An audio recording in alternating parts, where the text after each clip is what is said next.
Okay. Have you tried with another company? About to try Shopify now. Okay. That is the third time they have my website down. Does it have to be Hitler related? Yeah? What? Does it have to be Hitler related? Yeah, it does, yeah. So the coin name is Hitler was based. So I don't know, maybe that is the reason they're fucking taking it down. They don't fucking know that I don't support Hitler. Like, actually, he was a fucking cruel guy and shit. But I'm just feeling this coin as a fucking dark humor coin. That's it. I understand. And I don't want it to be a rock. Because every other dark humor shit that comes online, they all fucking leave.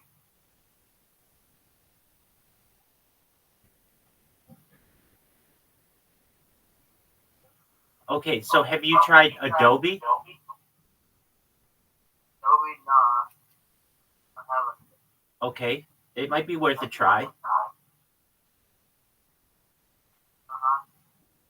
Maybe if I can get this website out from fucking Canva and I can like just choose some host from some random ass country like Russia or something that don't really care about it, yeah, get away with it. But I don't know if like Canva lets their websites go out from their platform. So why don't you contact Canva and ask Canva, do you keep taking down my website?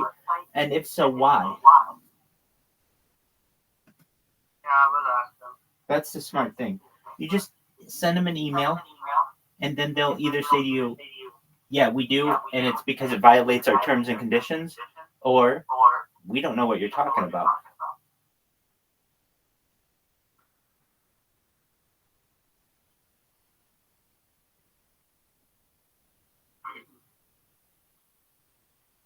Dude, it's getting kind of annoying now.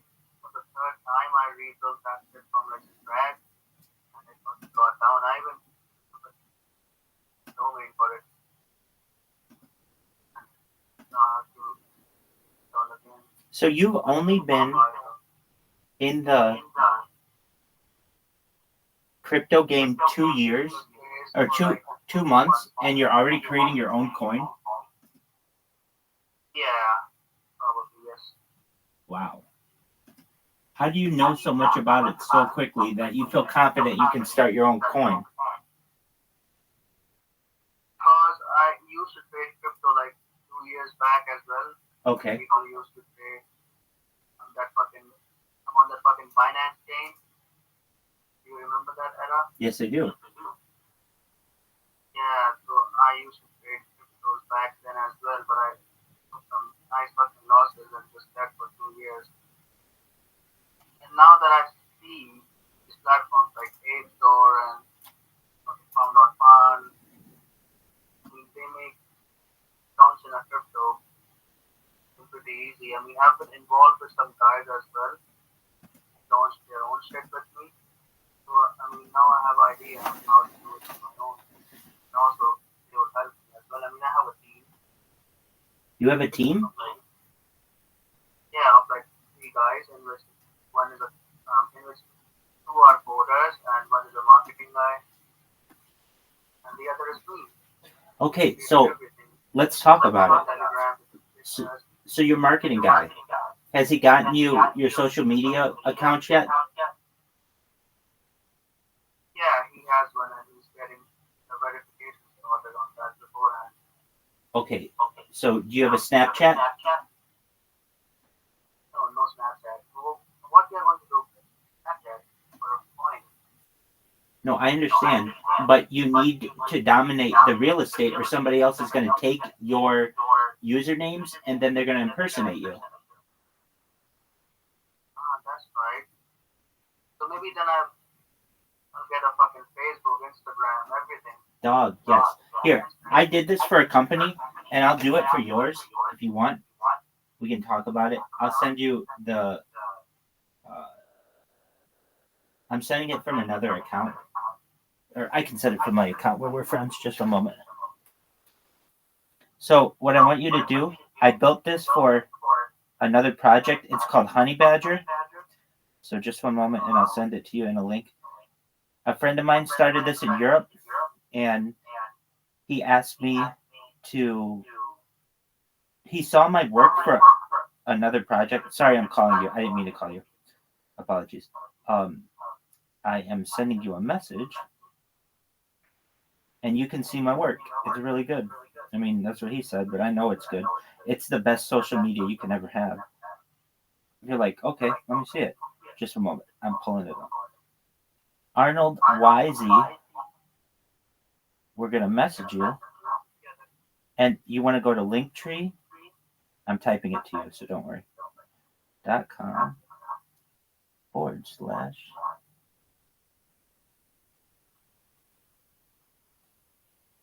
Honey Badger Boba.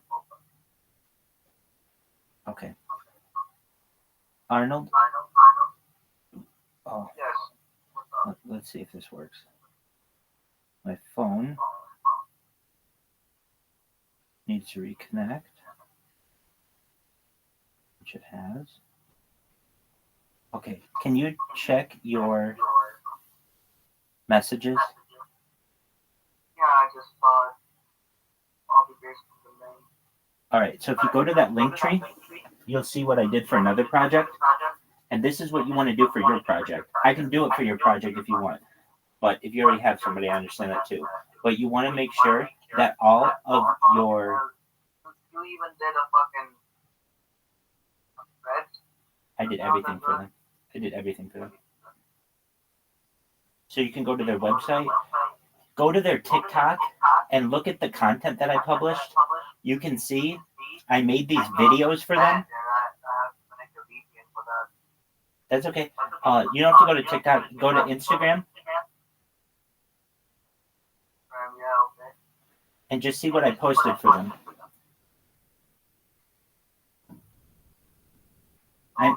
I made some cool videos for them.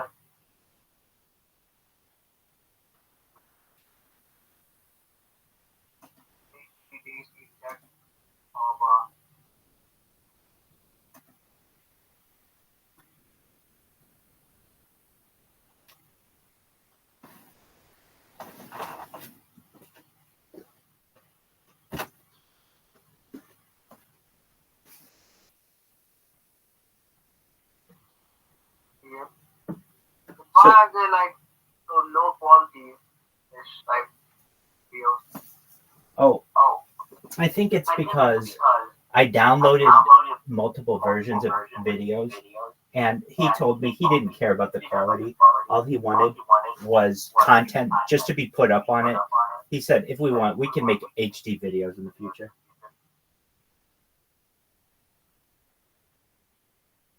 How is that coin doing? Once I did the project for him, I haven't checked it.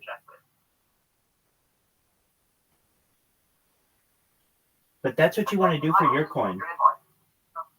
Mainstream social media platforms, I can just create accounts and leave it. Leave them like that. And I can just get an Instagram and like a YouTube account. Right. A fucking TikTok. Right. And Twitter is already there, so I'll use Snapchat. And Reddit, Reddit, why not? Definitely. Reddit's a very powerful social media platform, particularly when it comes to forums. It's like the internet's forum. Yes, you're right. Yeah. So do you see how nicely that is displayed to people and they can go and check it out? And yeah, I saw that. Yeah, it's pretty handy, to be honest. Yeah. I can just paste that link on my fucking Twitter and people just go there and check all of my social media platforms out there. Exactly. But in crypto, what I think is that people only get into like Now let's let's talk about your coin. Okay. You're not going to get very far with a coin with that name. That is a thing I know for certain. Yeah. Because I'm already started getting paid for it. I mean, despite telling everyone that is just human coin, and I don't actually intend the purpose of supporting that motherfucker. Yeah, but I mean, look, I'm a funny person. You're a funny person. It's not that funny.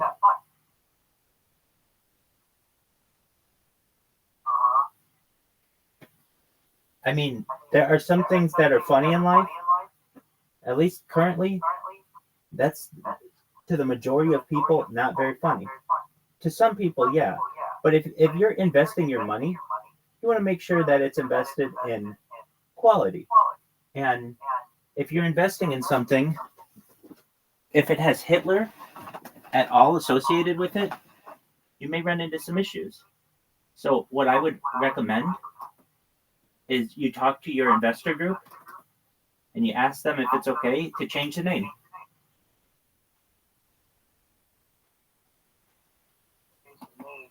Word. I already worked on like. Dude, but you can't even get your stuff published. But I have like 44 members all waiting. That's nothing. That's nothing. So you just have to tell them. You explain to them, guys, you have to understand something. I started this coin and I thought I would be able to have this coin get a website and get social media. It turns out I'm unable to do so. And because of that, what I recommend we do is we pivot and we change the name. All 44 of you still stay here. Everything's going to be fine. But I just have to change the name.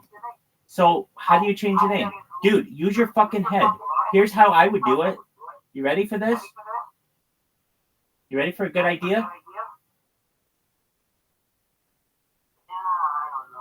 Dog, this is how you do it. Listen to me. You ready for this? You spell it H. You spell it capital H, lowercase L, capital T, capital L, capital E, capital R. I want you to go to your computer and type this. Capital H, lowercase L, capital T, capital L, capital E, capital R. What does it look like? You said capital H and a lowercase L. Right. And a capital T. Right? Yes, capital T, capital L, capital E, capital R. What does that look like? But it's not. So when they do their search for prohibited terms, it won't show up.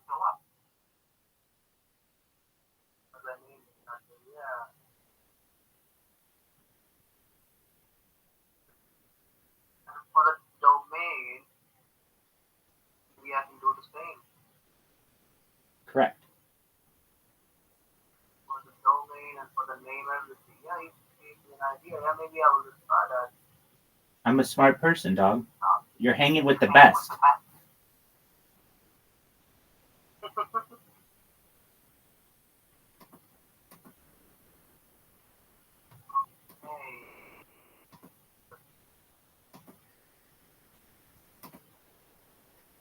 What time it is? It's 7:28.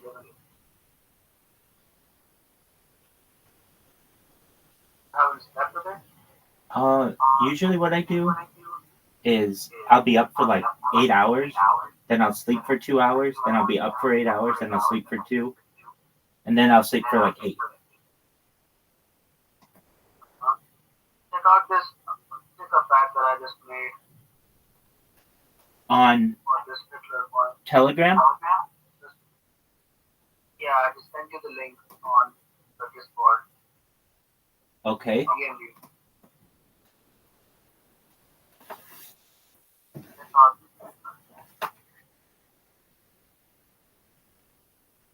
Does it have pictures of Hitler? Yeah. Yes? Yes, you like that? No, I don't want pictures of Hitler on my phone. Saw that link that I sent you, right? I saw that you sent the link, but I'm not going to click it because I don't want pictures of Hitler on my phone.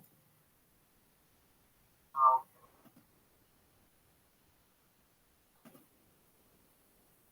And you have to understand, there are going to be a lot of people who feel that way.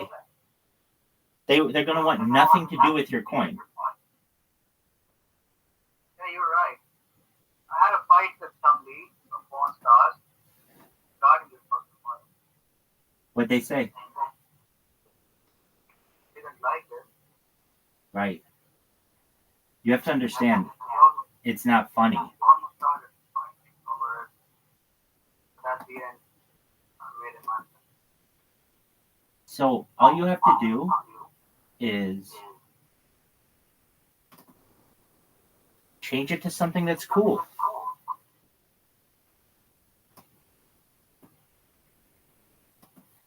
I could give you 1,000 things that are.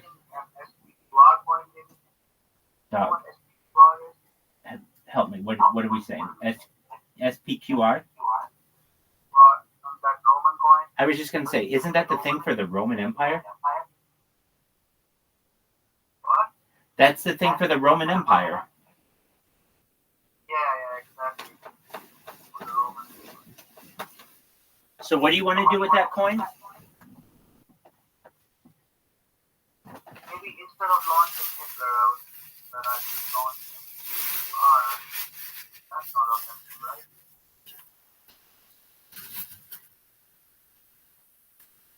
But first, I will and I want to launch my So let's think about it. What you would want to perhaps launch a Roman coin?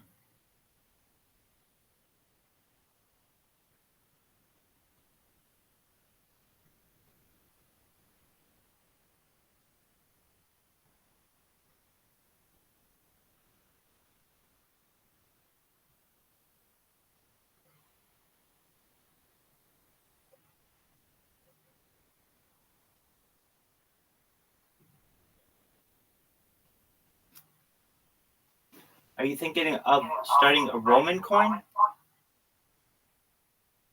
Yeah, a Roman coin. How would that do? Well, I don't look, dude. There's a ton of things you could do that are better than Hitler. So, do you want something that's popular?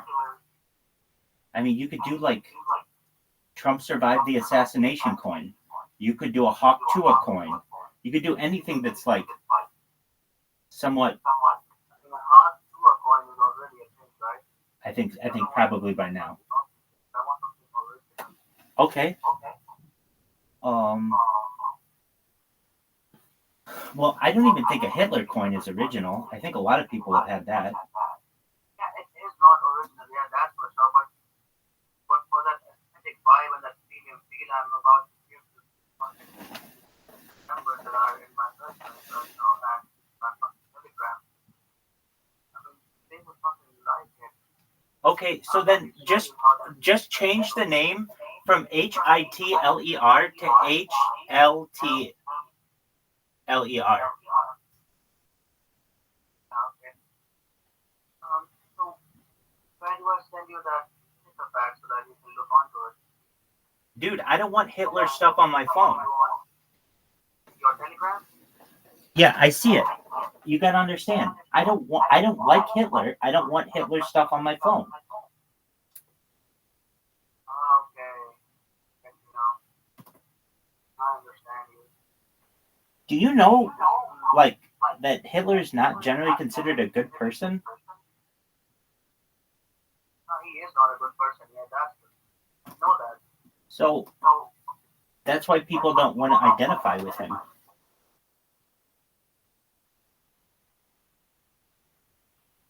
So if I were you, I would find something that's Yeah, you are right. find something that is exciting to the world. There are a lot of things. like MILFs, GILFs. Why don't you launch a GILF coin? GILF. Bitcoin? GILF. Grandmother, I'd like to fuck.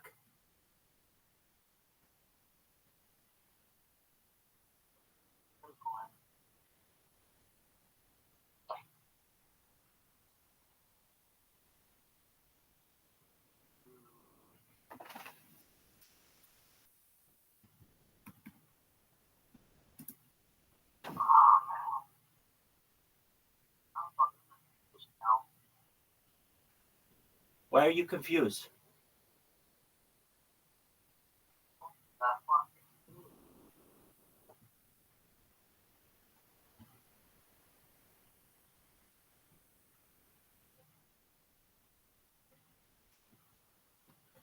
Okay, so you may have had 44 people who liked your idea, but you had a lot of people who didn't like your idea. And if you want mass appeal of a coin, you're definitely not going to get it through a Hitler coin.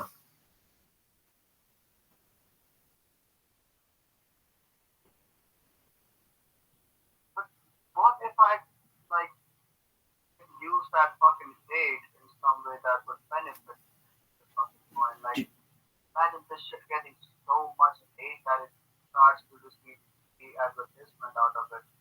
You're just going to get canceled. You're not going to get advertisement. You're just going to get canceled, and they're going to call you anti-Semitic, and they're going to call you a hate monger.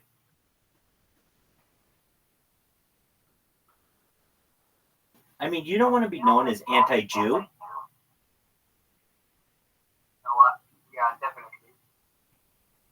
No, I don't want an anti-Jew, yeah. So then you got to find a different coin name.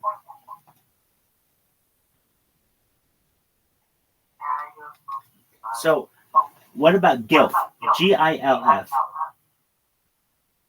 But what does that mean? Grandmother, I'd like to fuck. It's like a MILF, but her mom. Do you know what a MILF is? MILF. Oh, okay. A MILF, yeah. So her mother is a grandmother. See, I think MILF coin is probably taken, but I don't think GILF coin's taken. So I can just like draw a fucking badass granny or something like that. Exactly. A really hot older lady. And probably get some animations out of it. Definitely. A granny who likes to fuck. It's very popular.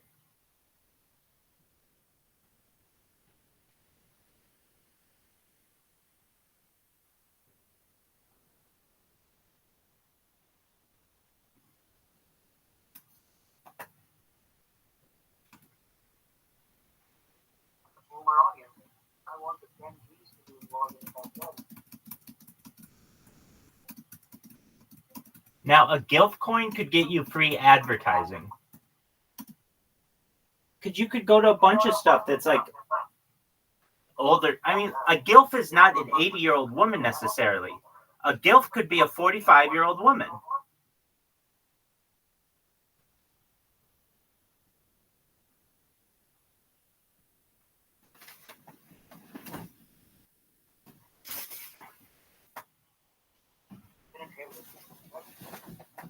Plus, it's funny. It's funny. GILF is funny.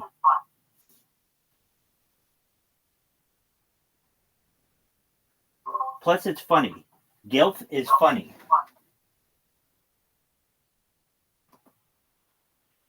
But I think it's funny. It is funny. That's granny coin. I think it's funny.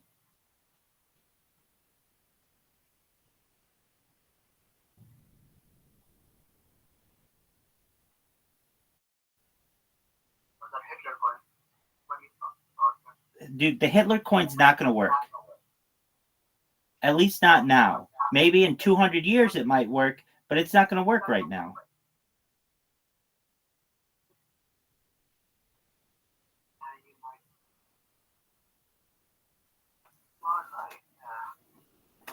So what you have to do is just change the fucking name. It's not a big deal. Quit bitching about it and just do it.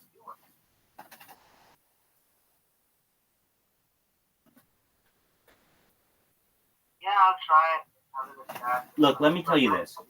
You're very smart. I can already tell you that. Having known you for like, I don't know, 8 hours or something. You're very smart. What's hurting you is the name of your coin. If you name it something that has more widespread appeal, call it the World Peace Coin. Very few people disagree with world peace.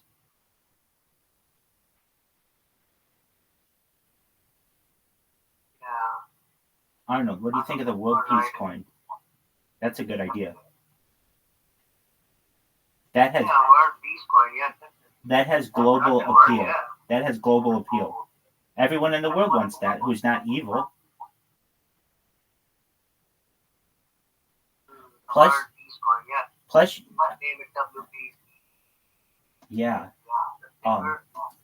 dude, Hitler's just not gonna work. That is a banging ass.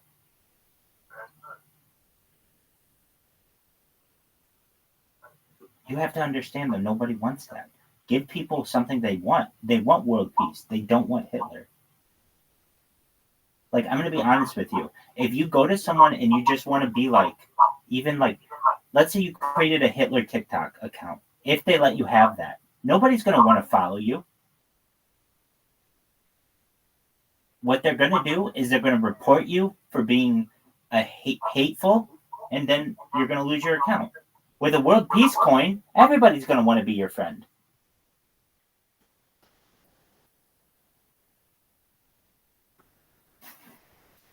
So all you have to do is change your website.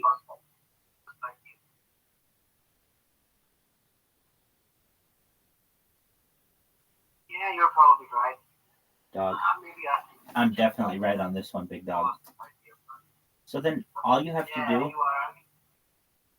do at this point is change your website. Dude, that's fine. You just have to tell them, look, I tried. I can't get the website. I can't get social media. Nobody wants to be a part of this. But a lot of people want to be a part of world peace. So we're pivoting, and use that term. We're pivoting. When you say to someone you're pivoting, then they have a better understanding of what you have to do.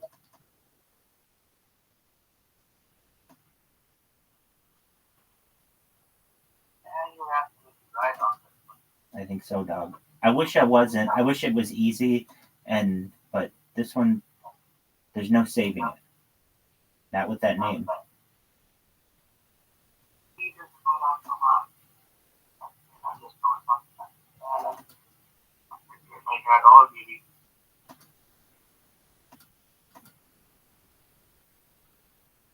People hate that guy. Yeah, they want nothing to do with him. Right. So you don't want to associate yourself with that. I understand where you were going with it. Thinking like, oh, it's the complete opposite of everything that's good in the world. So maybe people will want to invest in that. But it's just too soon for that kind of thinking. Nobody wants that at this point.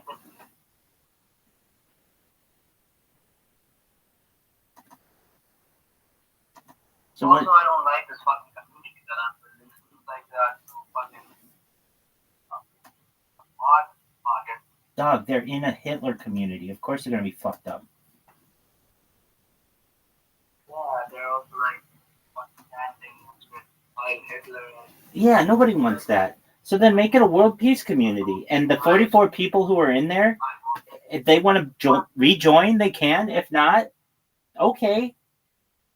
You're not going to be the one who looks like an asshole in the end. They will.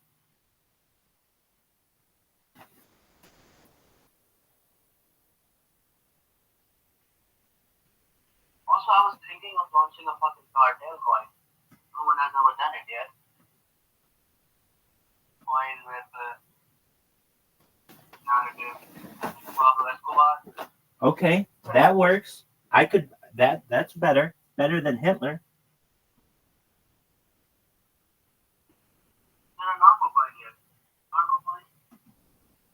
Is there a cartel coin? There Pablo Escobar coin here. That's a good question. I don't think so. I've never heard of one. I think there is one. Like a Pepe and Pablo involved, and his name is fucking Pablo, but nothing like doing stock images of Pablo Escobar himself. I made a banner for that project as well. Hold up, let me find that.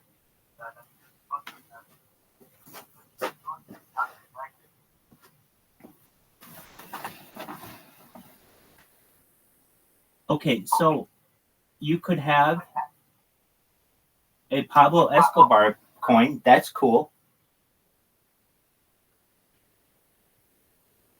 Maybe that works. I don't know if that works, but Dude, why not world peace?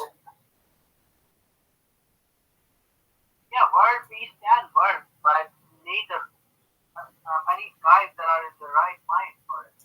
Well, you have the perfect one. You have the perfect one. You have Rabbi. And what does that mean? I'm here. All I do is talk about world peace and invite people to discussions on world peace. I stream my life for world peace. So it's a great thing that we would link up. If you start a world peace coin, I can tell people, hey, do you know about the world peace coin? And they're like, huh? What are you talking about? I mean, do you see this on my head and on my shirt? This is all a cryptocurrency. This is all Harry Potter Obama Sonic 10 Inu. Look how I represent this coin. I can do the same just by mentioning your coin. It's free advertising. I'm not saying it's huge, but it's something.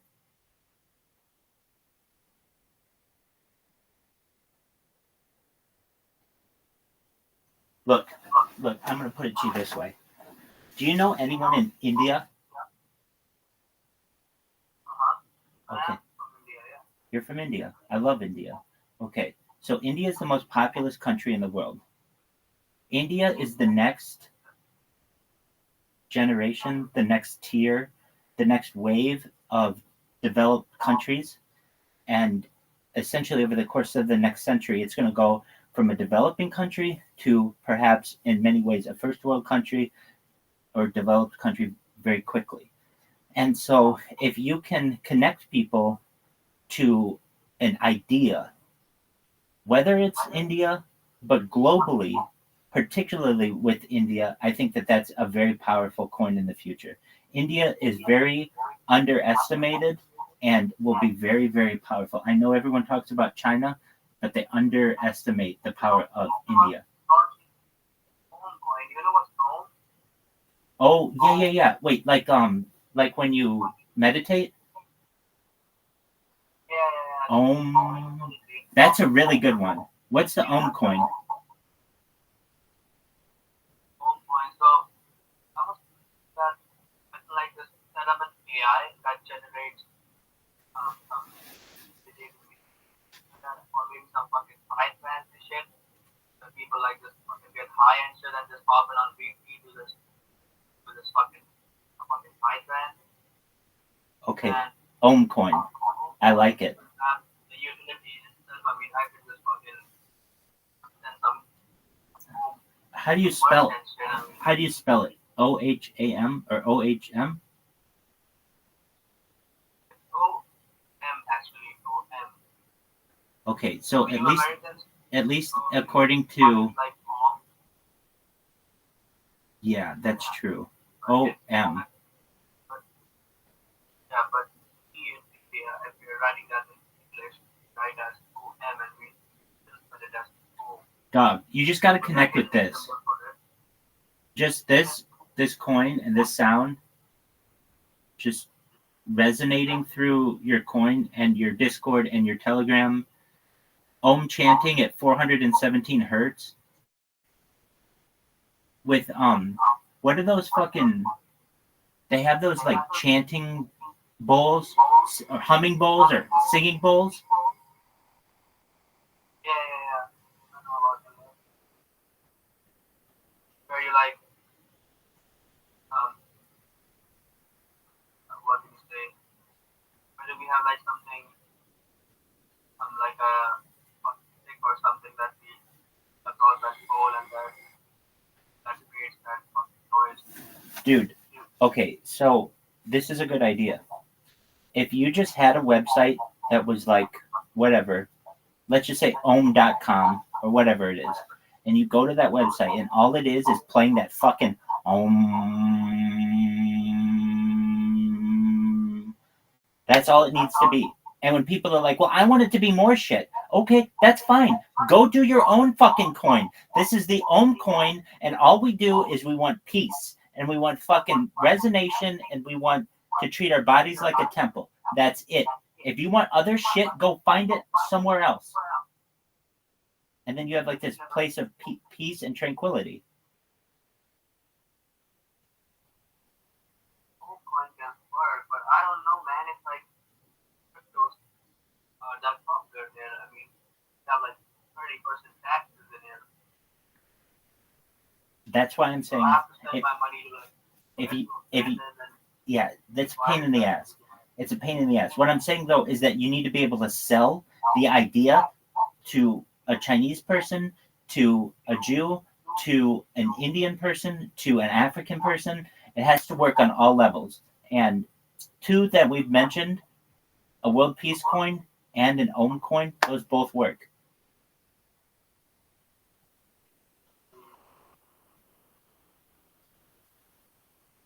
Right, yeah.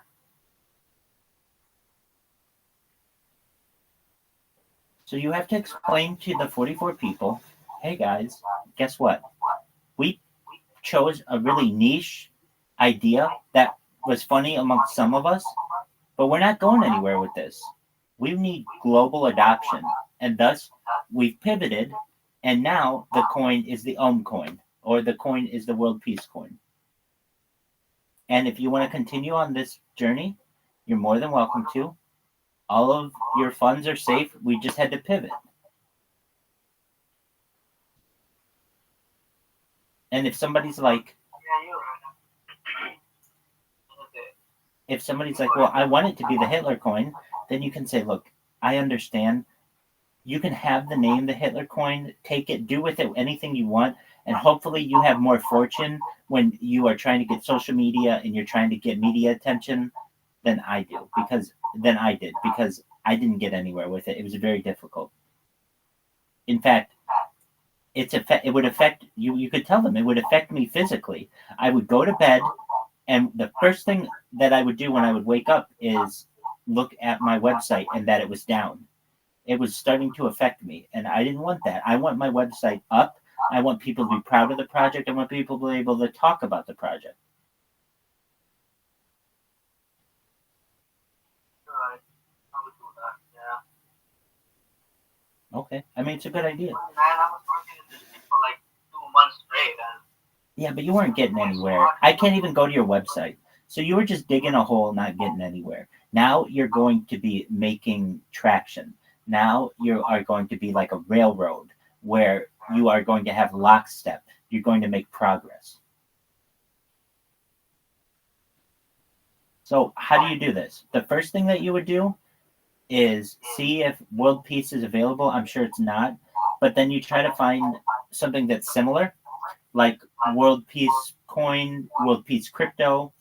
And then once you find that, you go to namechecker.com, NAMECHEKR, and then you put in your idea for a name for this coin, like World Peace Crypto or World Peace Coin. And then you put it in there and you see if it's available on Instagram, on TikTok, on YouTube, on Facebook. And this one website checks 30 different websites for you at once. So you don't have to go in and wonder if your username is. bro, there's already a world peace coin. Right, I know there is. I want to get those. It's pretty good too. But the trading volume is low. Well, then see if you can outdo it. Try an Ohm coin. No, I don't.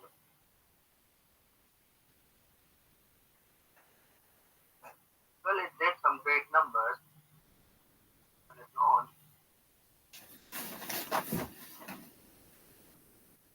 Now it's fine.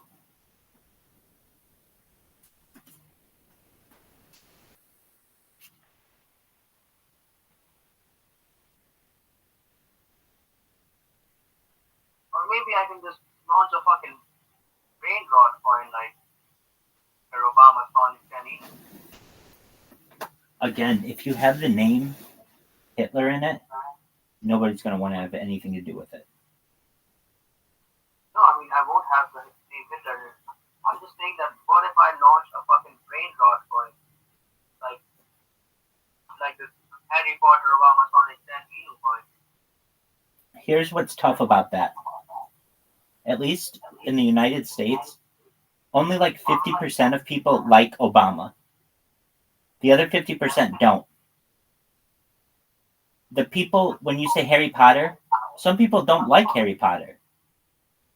So, Sonic, there are people who don't like Sega, and they only like Super Mario Brothers and stuff. I'm not saying you're going to be able to please everyone, but with every meme that you put in there, it's more and more people that you could disenfranchise. I mean, their memes don't even make sense. I mean, that's the whole point of this coin. Right, but it's really hard. It's really hard to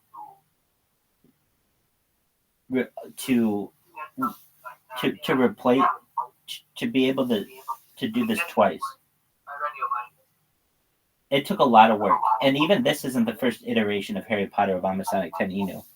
Dog, why wouldn't you just do the Ohm coin? Yeah, I'm fucking with it. I can definitely talk to my guys. Why don't you do the World Peace coin? I don't know about the World Peace coin, but Why? yeah, because I saw the traction of that World Peace coin, which already exists. What's the ticker for World Peace coin? You know about the Zelda Inu coin? Zelda Inu? Yeah, do you know about that? It's on Ethereum mainnet. No, talk to me about it. So they launched this coin where like they're helping dogs and stuff get out from the shelters and like giving their families and shit. I mean, that coin was for a local cause and it went to like 16 million market cap and now that's fucking dying as well. It seems like so much is involved in this. This is 2024. I don't know, people don't care about this stuff like that anymore. People just want to make money and money shows are fucking, you know what I'm saying? Yeah. Where the hype goes. And helping dogs, I mean, it is a fucking noble thing, I suppose that. But I don't see like people getting all hyped and shit over it. Being in there for a long time. People who are holding that shit are fucking down like 10x from their all-time high. They are still in for that cause of dogs, but the ones that were in for the profit was like 95% of their holders. They all exited. Now that coin is fucking dying. I saw that coin like 3 days ago and it was at 1.5 million. Now it's at 600k. The entire market is pumping and that coin is still fucking dumping.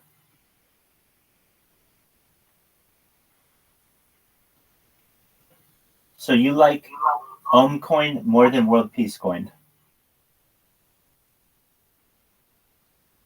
And I don't actually like Ohm coin as well. I want to launch a fucking brain rot shitty ass meme coin. That's what I want to launch. Okay, so why don't you do both?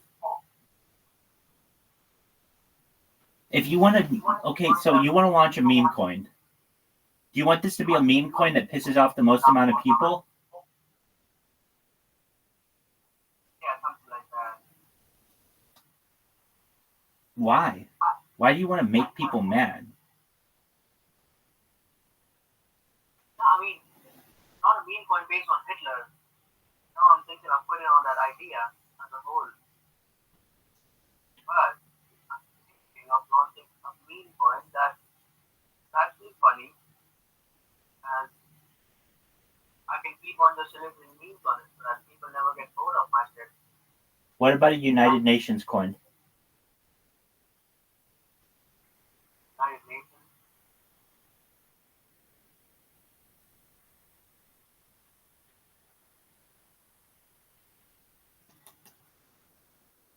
Yeah, United Nations, UN coin.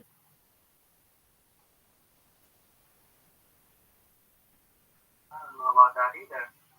It's a What do you fabulous think? idea. It's a fabulous idea. It has global appeal. Essentially, every country's a member of this.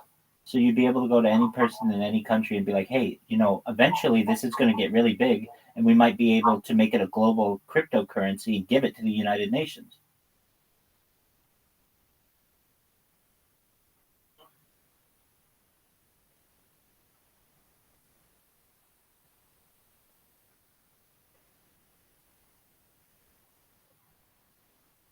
Um, Maybe that can work. See if there's a United Nations coin. No, I don't find any. I just look for it. Oh, then that's a good idea.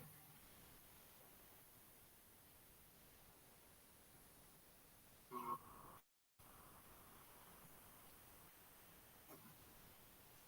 How old are you, sir? How old am I? Yes. 38.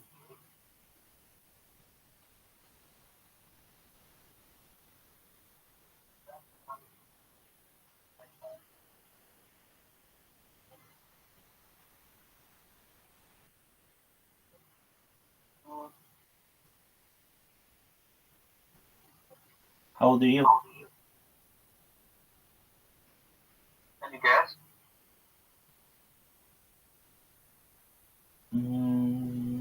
25. No, I'm 22. Okay, But yeah, you are that's close. pretty close, yeah.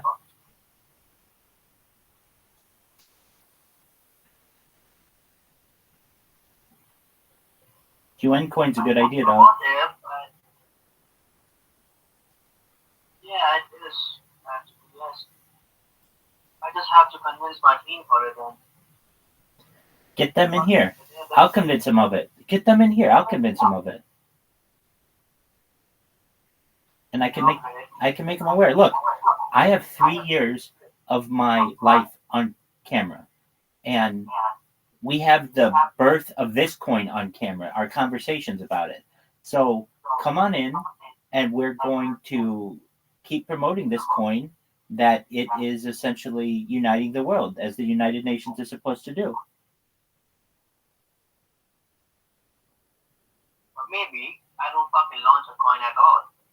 That can be a thing as well. Definitely, you don't have to, and just invest. Yeah, maybe I can just stay away from that place entirely.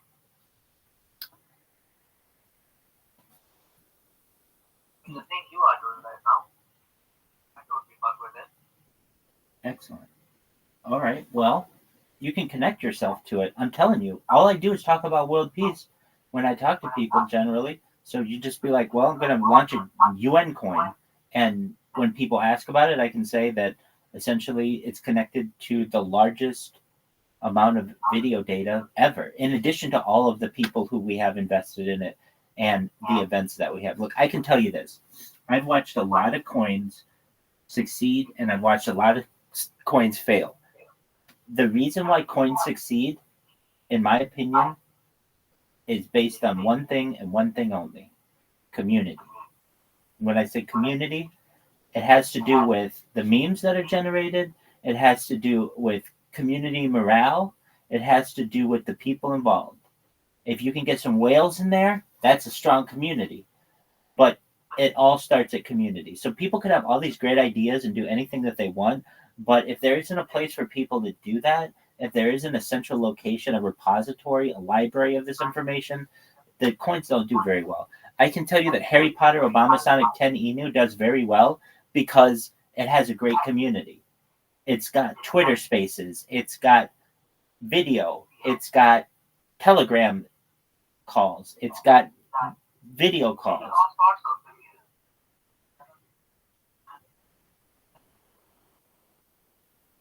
And that's what you'd want to do with your community. So you've got 44 guys right now. So what I would tell you is to tell the 44 guys, hey guys, join my Discord or join my Telegram or join Rabbi's Discord. We're gonna start. I mean, I can give you access if you want to start building things in here. You certainly can. But basically what you want to do is get those people on board to help you build a community around whatever idea you have. And it's hard to build a community around Hitler, but it's really easy to build a community around world peace or the United Nations or OM.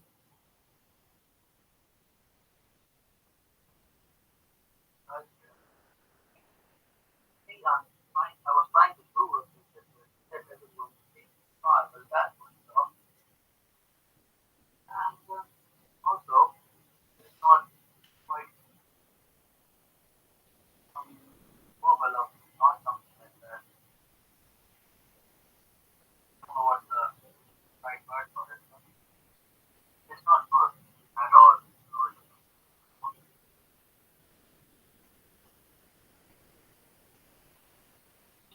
Now I'm talking.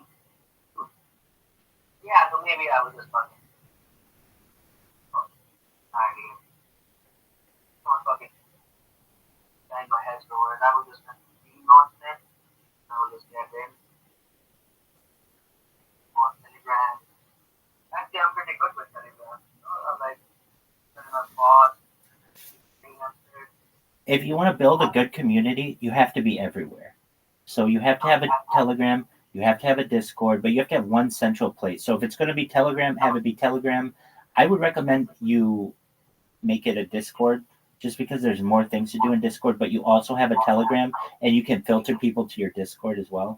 I mean, I would say that cryptocurrencies are more Telegram based, so you definitely want to have a Telegram, but also if you want to build a strong community, you're going to want other social media as well, Discord being one of them. Yeah, Discord, I was always look at Discord. Now I'm not. I was just fucking see that Instagram was going on for a while.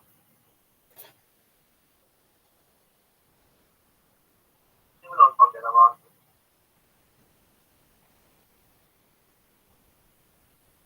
Like tomorrow, never existed.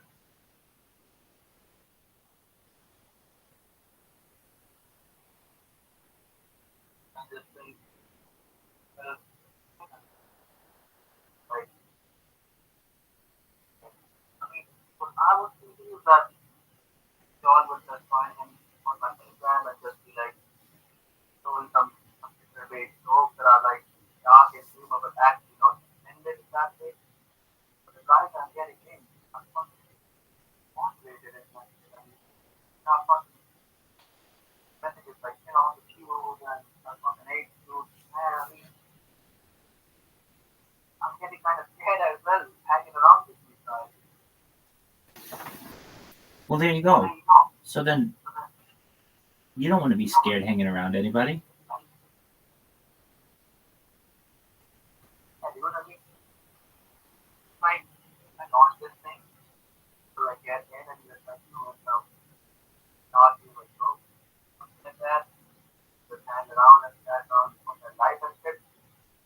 Whenever it's like a new member hops in and he just drops in a high and he just fucking stops them and they tell him to say fucking hi to Hitler whenever they start in.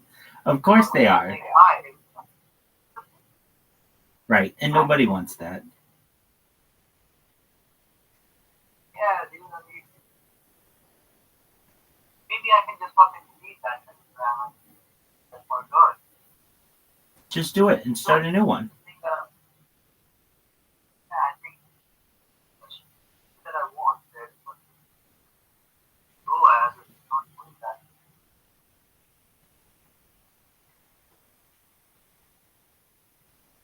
Mm,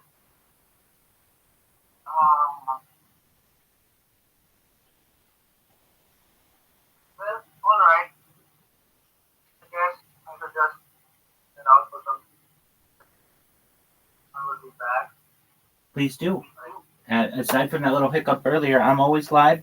I'm here. And think about what we talked about. And I think that you will probably have the opportunity, perhaps, to get a new start and a new coin.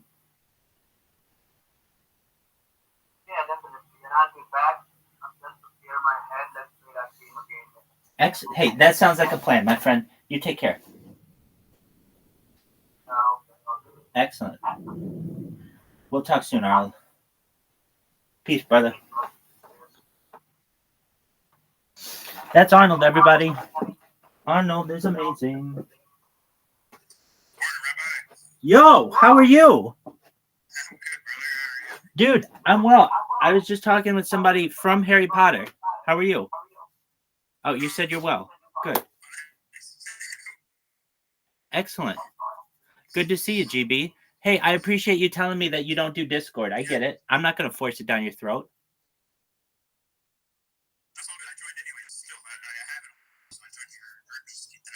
Oh, you're phenomenal. I sincerely appreciate it. Thank you, GB.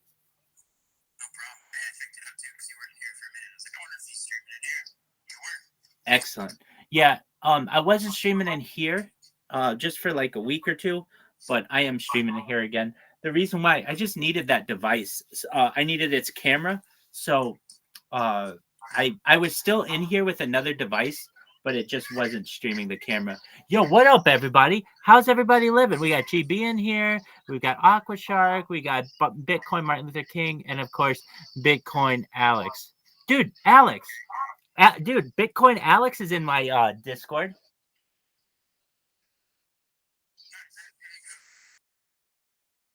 How you doing, Alex? Excellent.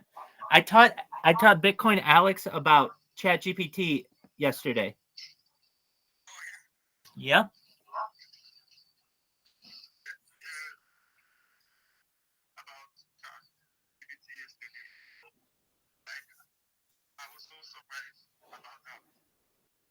It's pretty amazing.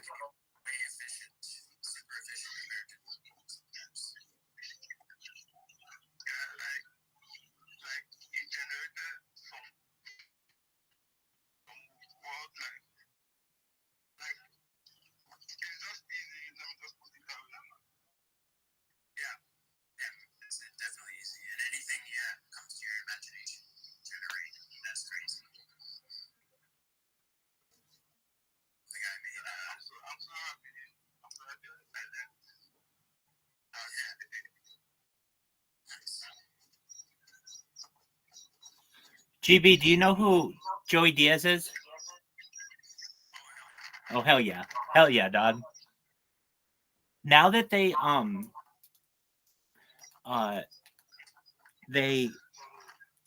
put the Joe Rogan podcast and the Joey and Church of What's Happening Now on YouTube, you can watch basically every single episode. It's really cool.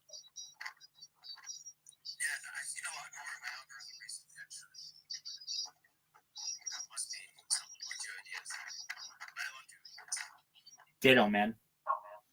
I'm watching right now.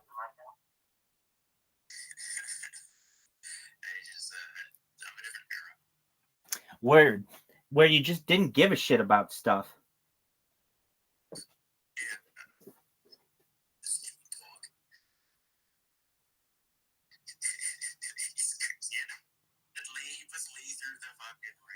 Oh, dude, that shit is hilarious. Lee is just like an average person who literally is taking on superhuman amounts of edibles every single day to the point where like he can't see anymore. He can't move his lips. And Joey Diaz, I mean, I don't do a good Joey Diaz, but it's like, yo, cocksucker. Hey, have you eaten? You need another edible. You need a star of death. You need a star of death. And like Lee's like, I can't. I can't. Cocksucker. You need another star of death. And he's like, I can't. Oh, quit being such a momo. And it's absolutely hilarious what he'll say about people. And it's like, you know, he just tells it like it is. Lee, what are you doing? Lee, what are you doing? Lee's just like in outer space. Like, and Joey will be like, Lee, you're being a lightweight. What are you doing? Hey, cocksucker, being a lightweight. And Lee will just be like, I can't eat anymore. Joey will be like, we just started. We're just gonna you just ate the edibles. We got LSD to do. We got shrooms. And Leo will be like, I can't do any shrooms right now. And Joey will be like, cocksucker, cocksucker, take a stem. Cocksucker, eat a stem. Eat a stem, cocksucker. It's quite funny. Welcome to the church. That's right. What other podcasts do you like? I like Matt and Shane's a lot, and I really like War Mode, but it's a comedy, but more kind of like conspiracy politics. I really like War Mode a lot. But yeah, Matt and Shane, like Shane Gillis's podcast. Yeah. That's some good shit. I've listened to every episode. It's great to go back. Actually, it's one of those great timepieces where you get like a sense of like what was going on, and like they're joking about it. And, right. Like, in history, it'll be recorded. It's like, oh, that got a good angle. What was going on in 2020 and onwards, kind of thing. Like they've been doing this since 2016, though, so you can hear the whole into Trump era and stuff. Like, right. So that was started basically after Shane Gillis was axed from SNL. He got canceled from SNL from the podcast. Like somebody found a clip of him saying, like, oh, that's right. That's right. I heard him talk about this. It was absolutely hilarious. I actually watched this yesterday, where he's with Joe Rogan and he tells the story. Have you heard him tell the story about SNL? Oh yeah. It's absolutely hilarious. Where he's doing his Lorne Michaels, and he's like, Lorne Michaels like, is there anything we need to know about you? And he's like, oh yeah, well I've got this podcast. And Lorne is like, all right, oh, what about it? And he's like, oh, I say these words on it. And Lorne's like, oh, that shouldn't be a big deal. And then like literally 3 hours after they announce him, somebody goes in, and as Shane Gillis put it, he's like, we had one podcast that was a video podcast. Everything else was audio. And all these people had to do was go to the one that was video. They had to go 3 minutes into it, and they had me. He's like, there's no hiding it. And he's like, and that wasn't even the worst stuff. That wasn't even close to the worst stuff, because people were like, oh, they really had to dig into his background to really get all of this. He's like, absolutely not. It's literally the one video podcast that we did. It's 3 minutes into it. They catch me saying something and I'm done. There's nothing more I can do. But he gets some kind of, I think he's getting the last laugh, because he's becoming bigger than a lot of people. I mean, he's arguably out there, particularly with his Trump thing. And now he does his EA college football. He plays the video game. He's becoming bigger and bigger.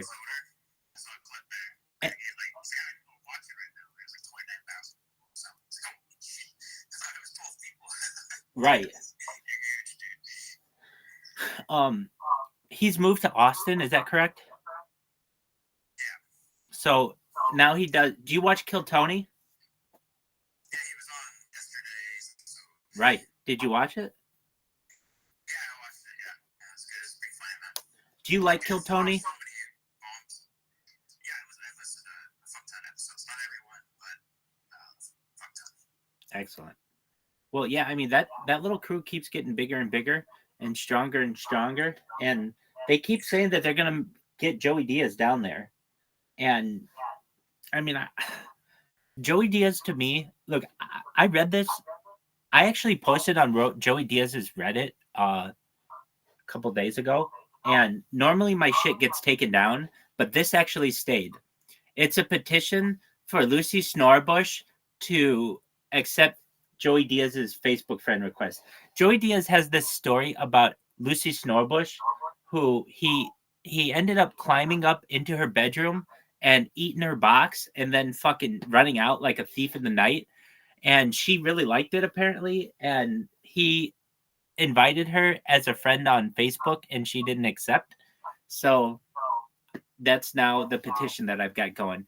Anyway, I was reading their take on Joey Diaz after Joey Diaz was on the Theo Von this past weekend with Theo Von.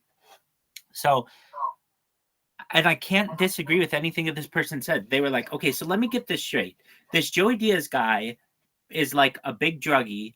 He left his family at age he left his daughter at age 9, and he's still trying to develop a relationship with her, but she obviously doesn't want one. So then he had to have another baby to undo all the bad that he had done. And all he does is basically talk about, like, he just rips on people, and he just talks about like doing drugs. Like, there's nothing else in his fucking repertoire that, and I gotta say that's it. That's all he fucking has, but I love it. I absolutely love it. It's like, it's just old bar stories, or fucking just like, it's it's like working class blue collar talk. um I guess it's like, it's New York, it's New Jersey, but he's got Lee in there, the flying Jew from Boston, and so that adds a little bit to it. And then they have a guest, and it's like, all right, what are we doing today? And I watch these things. I've literally been watching these things for like, I don't know, 14 days straight or something. And I do get sick of them. I will say I do get sick of them. I mean, you can only hear him talk about like some stories so often, but to just have in the background, it's not too bad. I don't mind it at all.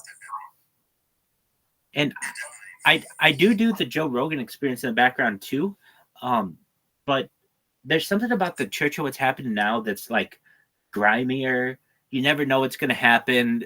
The I'm not saying that I don't like Joe Rogan. Obviously, I'm a huge Joe Rogan fan too, but I just find that sometimes, I don't know, Joe Rogan's guests aren't as they're interesting. I don't want to say anything really bad about Joe Rogan Experience, because I fucking really think it's a hell of a podcast. I just think what happens to me is I watch them, and then I don't want to say I've watched every single one of them, because I certainly haven't, but I've watched a lot of the recent ones, so I want something that's fresh, or at least fresh to me. GB, have you seen my robots? Yeah, you've seen them like 1,000 times. I remember every single time I see you, I say, "Have you seen my robots?" You're like, "Yeah, you've shown me 3 times." Excellent. Well, these robots are getting me more and more well known. Take care, GB. I love you, man. You're a wonderful person. Thank you so much. Take care, buddy. We'll talk again. God willing. Shout out to GB, everybody. Everybody loves GB. GB is the man. He's one of the coolest Canadians of all time.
Took booty in the night.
Yo, lad, what's up?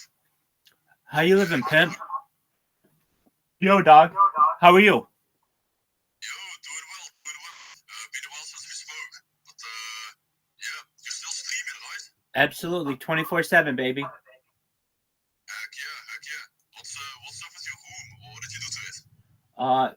Change rooms. Oh, okay.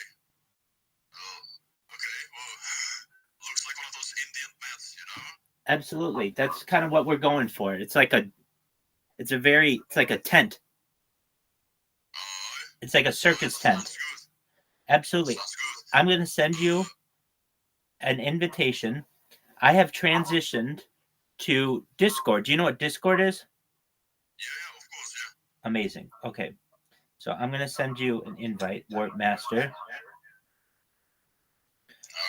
You'll see I have over 500 VCs in this Discord. So it's discord.me/rabbi. and you've got a link to it right now. Okay, perfect. How's Warp Swap doing?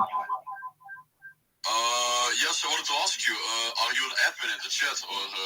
No, I'm not. Do you need help? No. I can help you. Yeah, basically because this one guy is saying he's going to ban me if I shill it, but we've been working on this thing for close to 5 months now, and it's essentially massively is way better than Uniswap.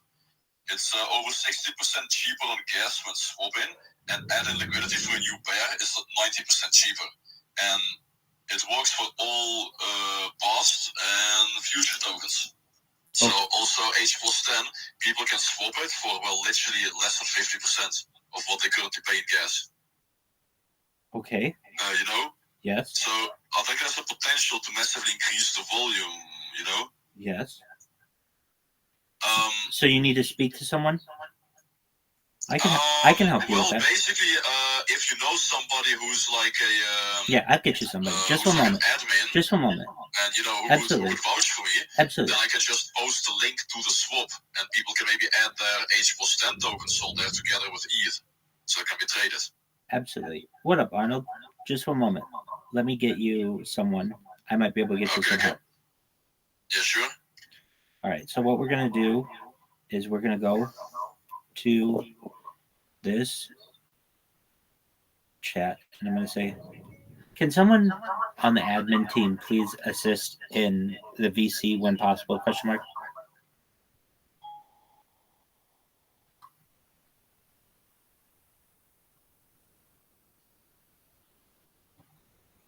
Here, I'll get you somebody. This person's an admin. Okay. Hey, Jackson. Jackson, thank you so much for coming. Hey, Warpmaster has some questions, and they needed an admin's help. Yo, Jackson. Yo, Les. Hello. Hello. How are you doing, mate? I'm great. How are you? Alright. Yeah, likewise. So we just went live with our swap today, and I mean, I've been in an H+10 under a different account, and you know, just wanted to chill it because all swaps are 60% cheaper on all ERC20 tokens, and adding liquidity is 90% cheaper. It's a massive game changer. It's been rewritten Solidity, uses different code, different logic than Uniswap. And without any gimmicks, you know, without gas tokens or different token standards, whatever. If you got some H+10, you can try it out and add it on the router, you know, right now, if you want. So, I wanted to maybe like ask you if you could check the website, if you think it's legit. You mind if I make a post about it? We can't let you post about it in here, but I'm sure that if there's people curious about it, they'll reach out, but there's nothing that I can really do with it. Yeah, sure, so I can post it. You might check it out yourself if you want. Because, I mean, I bet you're holding tokens, right? Yeah, but they're in a cold wallet. I don't usually swap them, so... Oh, okay. Well, you mind if I just advertise it a bit more in voice chat, or you'd rather not have that? Voice chat is Rabbi's realm. Rabbi. Hey, thank you so much, Jackson. Hey, tell us anything you want, so long as it's in VC and it's not written. Tell me anything you want. Yeah. Okay. Yeah, that's it. So I wouldn't want to tell you guys much. It's what I've told you. It's a massive gas optimization of Uniswap, up to 60% cheaper on swaps, up to 90% cheaper when adding liquidity. Actually, launching a new token with the current gas is $10. So that's what it's going to cost you. And you know how much, you know, launching a token ETH is, you know, it's usually charging you. So if you guys are curious, check out the link in my profile. It's t.me/warpswap. That's just a Telegram. You can head out there, just, you know, chat with other people who discovered it. We literally went live a few minutes ago, so it's not a crowded Telegram, but I think if you join there and you got some tokens, you will be, you know, rewarded for what you'll find. There is the rewards are just like on Uniswap V3. So if you add liquidity, you're gonna get a 1% fee over the trading volume sent to your wallet. It's the same as UniV3 actually. So yeah. Hey, Warmaster. Yeah. Alex. Hey, question. Have you done a post on like X or something? Maybe do a post and say, if you're looking to buy the end game, if you're looking to buy Bitcoin, aka Harry Potter Obama Sonic 10 to encourage people to use your platform to save on gas fees. And then maybe the account, maybe we'll all like it and it'll get some exposure that way. Yeah, that's cool. I mean, obviously also thinking about that, we're gonna make more Twitter posts. But obviously, like I just wanted to, check if I could just post it on Telegram and, speaking like this to people is also chill, right? Do you know the Twitter handle for? I think it's in the description, right? Okay, it's real HPOS 10i. But if you just tag us and maybe use a graphic and say, hey, Warp Swap, we're at Warp Swap. We encourage you to buy ticker Bitcoin with our technology, our gas minimizing technology. Then you might get a lot of likes and stuff. I'd support it if you did something like that. Okay, perfect. Good idea. Would I post it in here then? I would just post it like on the Twitter and just tag us and we'll see it. I wouldn't post it because you'll get it deleted. Yeah, that's cool. I'll do that then. That's perfect. Thank you very much then. Thanks. I've seen that one guy already joined the TG. So I'm gonna answer him. But thanks, I'm gonna join Twitter then, okay? Thank you very much for the convo, Alex and Rabbi. Most certainly. Much appreciated.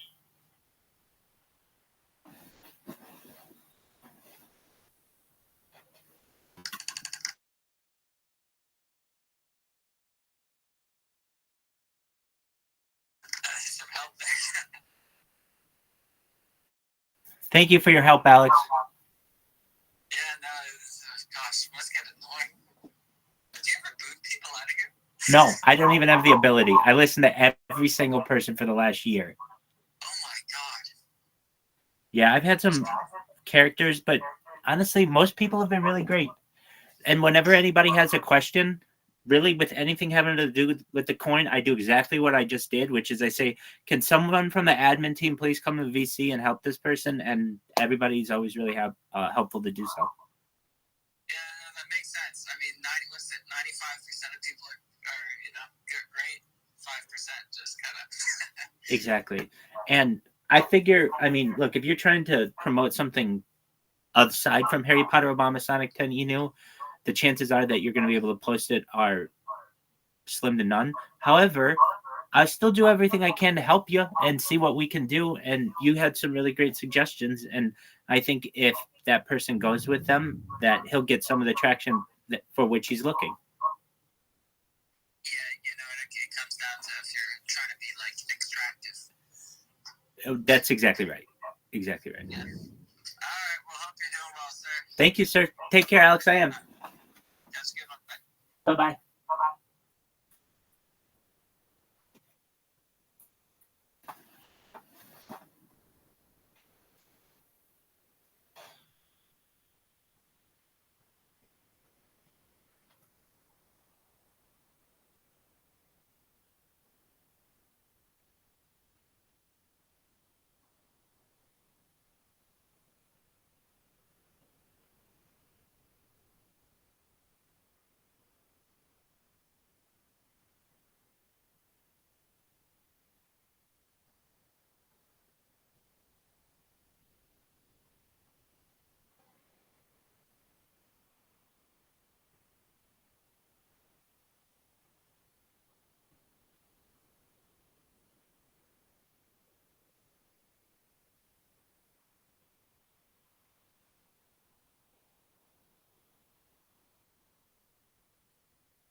Because that's basically what you're doing, right? You're just making more red blood cells. Yeah. So to acclimate quicker and stronger, he would take blood out, so he would have to double his load, he said. And the first 14 to 20 days, he said it was hard. But after that, it just kicked in double. Like he felt it. And then 2 or 3 weeks after that, he was where he was at, you know. It's just, you know, people experiment, whatever the fuck they do. No, there's plenty of theories. I think from anywhere from 3 to 6 months is when you get the full benefits already, depending on the person. And I've read a lot of different studies. The Cubans believe that after like 21 days, you're already good. The American school, from what I've heard, they believe that at 21 days you start to get acclimated, and up to 6 months you can get all the benefits of somebody that's been living there for like 10 years. Would you consider just doing a training camp there from now on for everybody, 8 weeks? For sure. I fell in love with Colorado. I know they were upset in Denver, but that's a beautiful state over there. I love it. I'm considering moving and everything just to hold my training camps over there. 8 weeks out, 10 weeks out, just because of the altitude, get those benefits, you know. And you want to ski? And I want to ski. That's perfect. Yeah, training, skiing. I don't know how often I'll be skiing because I could get hurt, but at least twice a week for sure. Listen, man, I used to ski a lot, and knock on wood, I did 3 seasons of, you know, getting up, going to bed at 6 from snorting, and getting up at 9, taking a shower, drinking fucking orange juice, and getting on those skis. And I tell you what, I got to knock on wood and tell you, not a thing. And I was a wild man, bro. Because I saw people. I had a bunch of friends there from Mankato, Minnesota. These dudes were daredevils. And every 3 weeks, you'd see one of them in a fucking cast. So when I'd see them up on the mountain, wherever they told me to go, I'd avoid those motherfuckers. I always stayed on the medium, whatever the medium is. And I would do my 3 or 4 runs, and once in a while I'd get cocky. It's the people who would ski off, whatever they call that. Backcountry and all those guys. That's where you cause avalanches. That's where all that shit goes down. It's cute, but it really happens. That's where you cause all the avalanches. So I always just kept to myself. I took falls. And I'm telling you, me and my roommate, we hit the bag in those days. We used to lift weights. And in the mornings, we'd go fucking skiing. And not one of us. No knee injuries, no nothing. If you bend your legs right and stuff and keep your knees together and one stop or the plow stop and stuff, unless you start doing those jumps and when that tip gets caught, that's when your knees start going, bro. That's why even at that age of 21, I wasn't Johnny surfing. In fact, there were times where you pick up some momentum, Jack. You're going a little faster than what you anticipated when you're skiing sometimes. After like 2 or 3 runs, you get your breathing up, and you're flying down that hill, and you scare yourself. I used to scare myself and make myself slow down and go into the side and start all over again, or I'd start cutting and weaving. I don't know what the expressions are now. I'm sorry, people, but listen, I never got hurt like that. If you play the game right of skiing and go in the medium range and just say to yourself, I'm doing 4 runs, as part of my training. I'm going to do 4 runs on the last one to throw my skis in the fucking thing and go somewhere else and run for an hour and a half. And let's warm up the knees, because you're like this. You're really fucking warming up. You're fucking going for it, Jack. Yeah. It's a great workout. You know, when you get to the bottom of the hill, you're sweating, especially under that fucking thing. Oh, yeah. This fresh powder. That sucks. I can't handle it. Yeah, I'm still learning. I bet for the people at home that are listening, talking to me about skiing. I used to ski. The first time I skied, they put 185s on me, bro. It's probably completely different now. Then I went up to 205s or some shit, and I was going out there every day, and I loved it. And then I realized, fuck skiing in the morning. The drug dealers would get up early and ski in those days. So I'd fucking shovel the snow, watch them leave, and then burglarize their house. By the time they got back for lunch, I already had an ounce of coke in my pocket. They're up there, ha-ha, and fuck them. You gotta be guarding the stash. If you're a coke dealer, you got time to ski. You know what I'm saying? Leave grandma at the house. Do something. Just don't leave the house fucking empty. And then go skiing after you did that? Well,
try it on.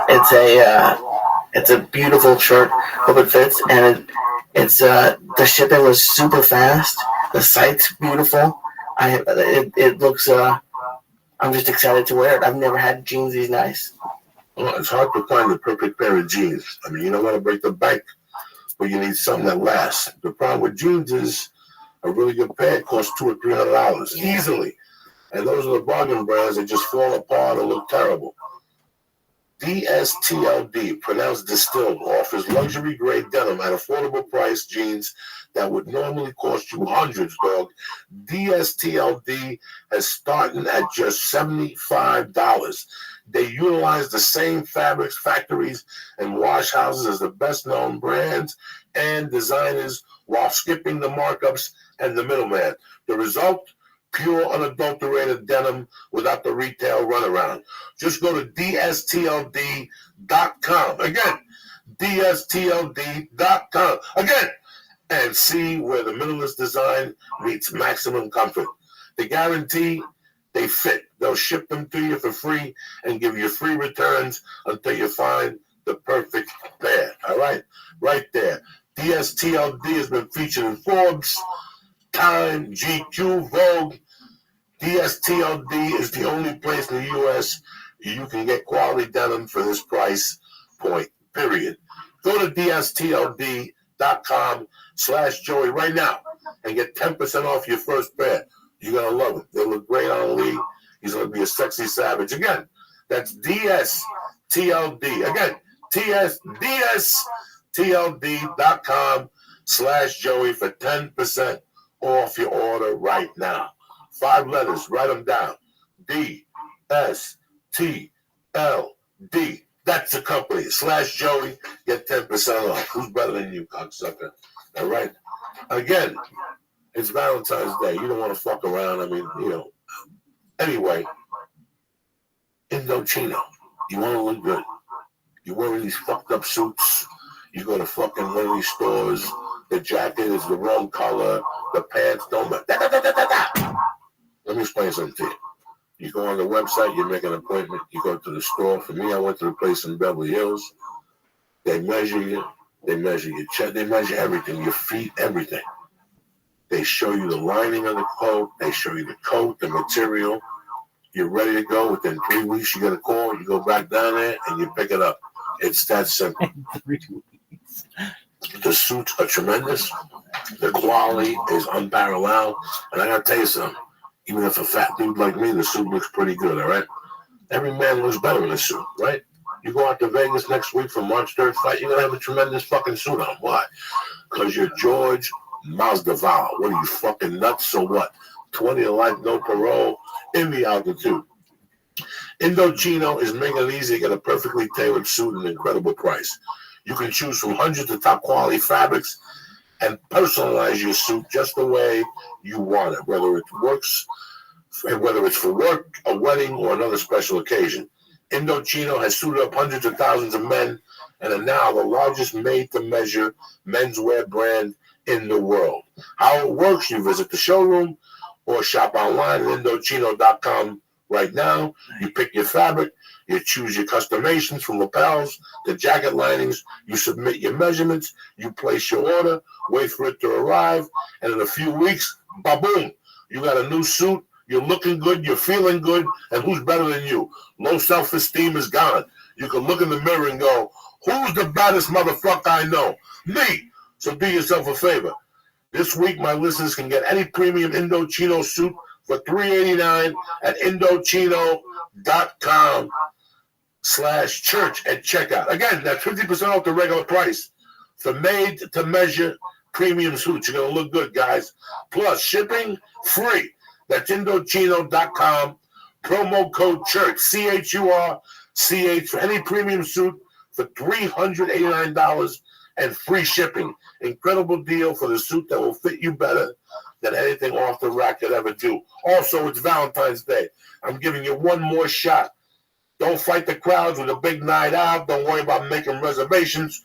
Turn your home into a luxury spa with private massage with seals. All right, here's an idea. Make Valentine's easy. Get a couples massage and a licensed massage therapist from Zeals. Here's an easy way to win over Valentine's Day. Bring her over, have a nice meal, and afterward, your masseuse comes over. Just go to Zeal.com or on Zeal's phone or Android app. That's Zeal, spelled ZEEL.com, and select from top local licensed pre-screened massage therapist. All right? Choose your favorite technique, gender preference, time, and location. Zeal will send over one of the 8,000 licensed massage therapists with a massage table, music, and supplies to give you a 5-star massage. Do me a favor for Valentine's Day. To help you get started, our listeners will get $25 off their first massage by using promo code CHURCH at checkout, CHURCH. That's Zeal, spelled ZEEL.com, and then make sure to click add promo code at checkout to use code CHURCH. Right now, go to Zeal.com or to Zeal's iPhone or Android app and enter promo code CHURCH at checkout to get $25 off your first in-home massage on demand. All right? I love you guys. I want to thank Indochino. I want to thank DSTLD, Zeal, and I also want to thank my little brother, George Miles Duval, for coming on the show. Shit happens. You know, I love you, but I'm very proud of you. I'm very proud you came on tonight. And I'm very fucking excited to find out who your next victim is. You know what I'm saying? That's how I roll. I'm so fucking pumped, man. I can't wait. It's just depressing for me when I don't have a fight. I get like anxious and stuff, you know. I gotta have something to look forward to, and my eyes, everything is only on the belt. You know, I'm staying in tip-top shape. So whoever it is that gets to fight, I'm ready for. God bless you, my brother. We hit it, cocksuckers. I'll see you guys Wednesday night. Don't forget about me. Stay black. I'll see you next weekend at the House of Comedy at the Mall of America. Thursday, Friday, Saturday. One show Thursday, 2 Friday, 2 Saturday. See you motherfuckers then. I love you. Have a great week.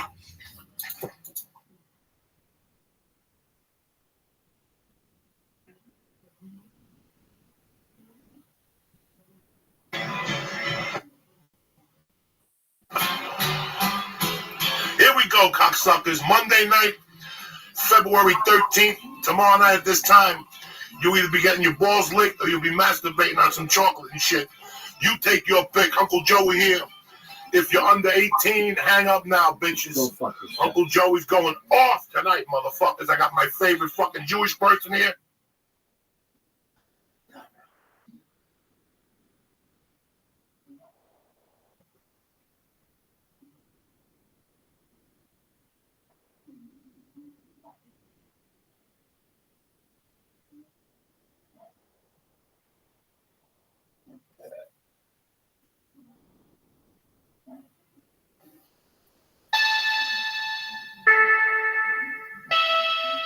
Hello, freak bitches.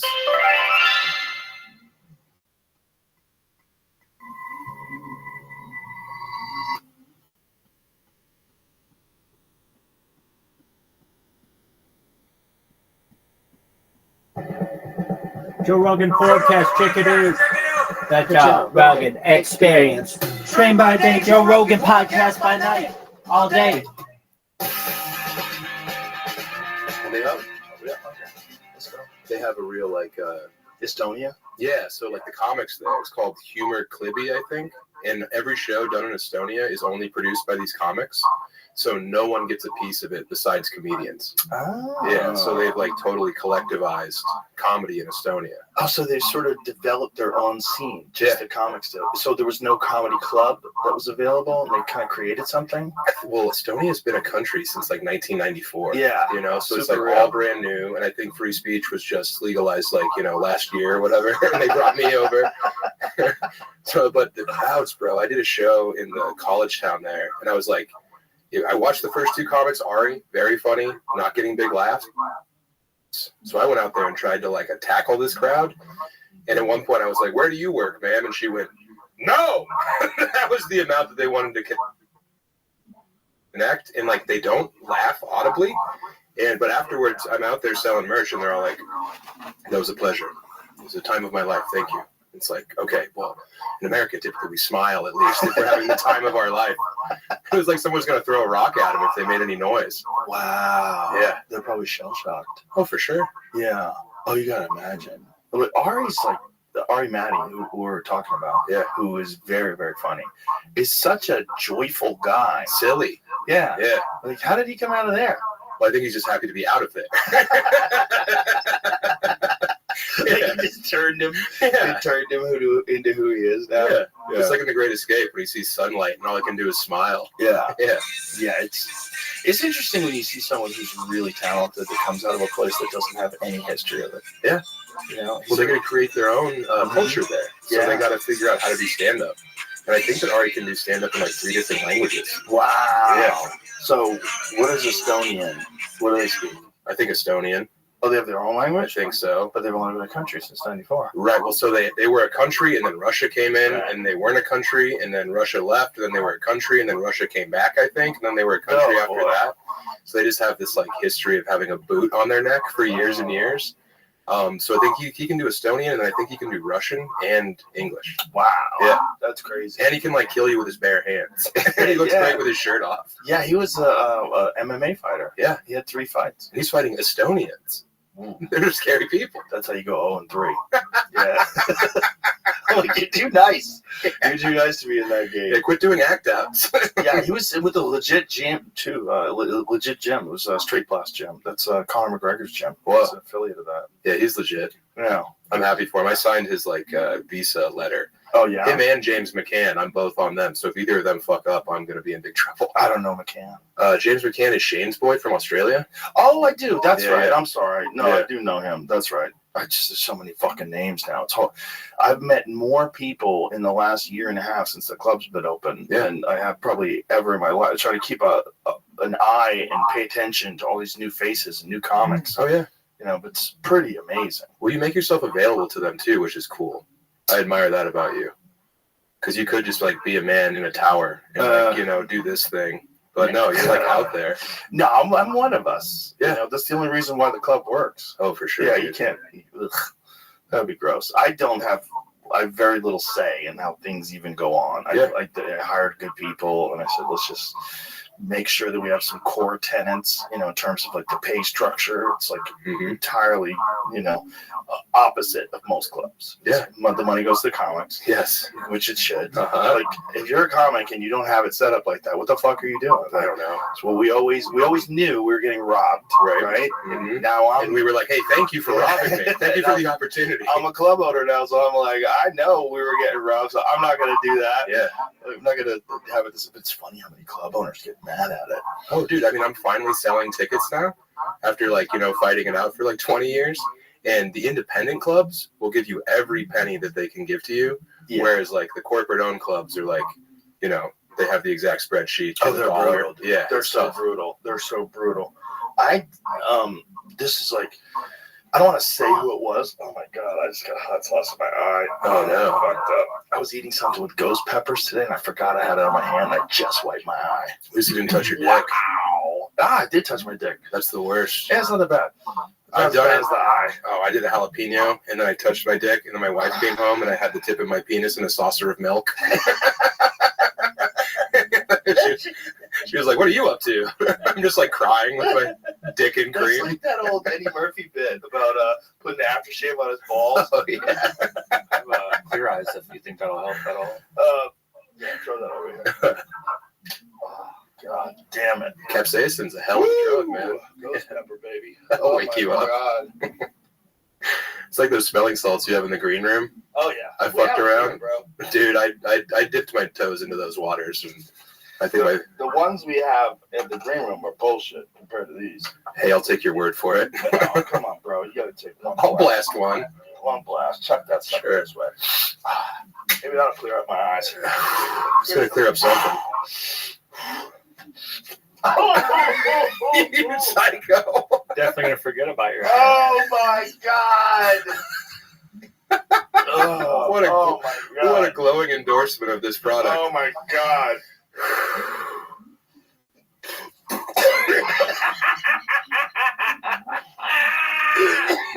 Oh my God! Oh, dude. You went too deep there. Yeah, I went too deep too.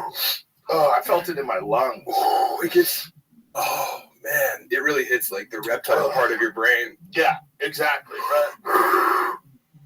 I can't believe I did that. Let's podcast. Let's fucking go. I'm gonna go fight Bruce. I'll be right back. I did it to impress Ron White in the green room, and he just laughed. Like, you idiot. You idiot. Yeah. He's full of shit. He's done it too. Ron's taking quite a few hits, but none of these guys know about that one. That's the real one. Yeah, that's Juju Mufu. This is a bodybuilder dude. He's got this brand that sells them. It's called That's the real one. That one is above and beyond anything I've ever tried. It's like multiple magnitudes. Are there individual like capsules in here you're supposed to break? What the fuck's in there? Oh my god, this looks like crystal meth. Yeah, it's just rocks and ammonia. My right nostril's still on fire. Do the left one. No, we're good. That's what Joey did. He's like, I gotta clean up my left one. Went in with the left one too. You've had a lot of stuff up that nose. Yeah, I'm amazed he could smell anything. It's fucking I'm amazed he doesn't have holes in that thing. Whew. Yeah. Well, yeah, thank you for having me back. My pleasure, brother. Yeah, my pleasure. So what's the road been like? You're all over the place, man. I follow you on Instagram. Yeah. You're in all these crazy countries. And did you just decide to see the world? Like, is that what the plan was? Stand-up's a pretty good cheat code to travel and experience the authentic version of a place because you get to hang out with people from that place while you're there that weekend. Right. So yeah, I did like every state in America by the time I was like 30, and then was like, well, maybe I'll go abroad. And stand-up's so new in the rest of the world that it's like you feel like you're in the ground floor of like all I can really approximate it to is like the early days of like hardcore, like punk rock when like Black Flag and Minutemen were out there. Right. And I feel like I'm doing shows like that when I go to Estonia or Bratislava. Right. Yeah. And everyone's so happy to have you. Was there any place that like was really fun where like they laughed really loud and they got the jokes, or was it every place like a little disjointed? It's different because some of those, the more east you go into Europe, the more they watch it like theater. But I remember I was in Hungary, in Budapest, and that show was awesome. And it shouldn't have been. Like the host went up and ate it, and he was getting all sweaty up there, and he had to like take off his sweatshirt because he was bombing so hard. God bless him, you know. But he comes off stage and he brings me on, and he's like, "It's hot up there, bro." And then I went out there and I was, just made fun of him, and the crowd was like, "Very good," And then I killed over there, man. Really? Yeah. But I didn't think it was going to be good because they were all stern-faced Europeans. You don't walk out there and like see like people who look like they've smiled before, but I got them. I took Hinchcliffe to Stockholm once. Yeah, Stockholm's fun. Yeah, I had a great time, but he had never been to Europe before, and I had performed in Ireland, I had performed in England, I had performed in a bunch of different places, and we did 2 shows, and the first show, he's like, dude, they did not like me. I go, you got laughs. He goes, yeah, but then they died off. I go, no, that's what they do here. Yeah. They pay attention. Mm-hmm. Like, they pay attention in between each joke. Yeah.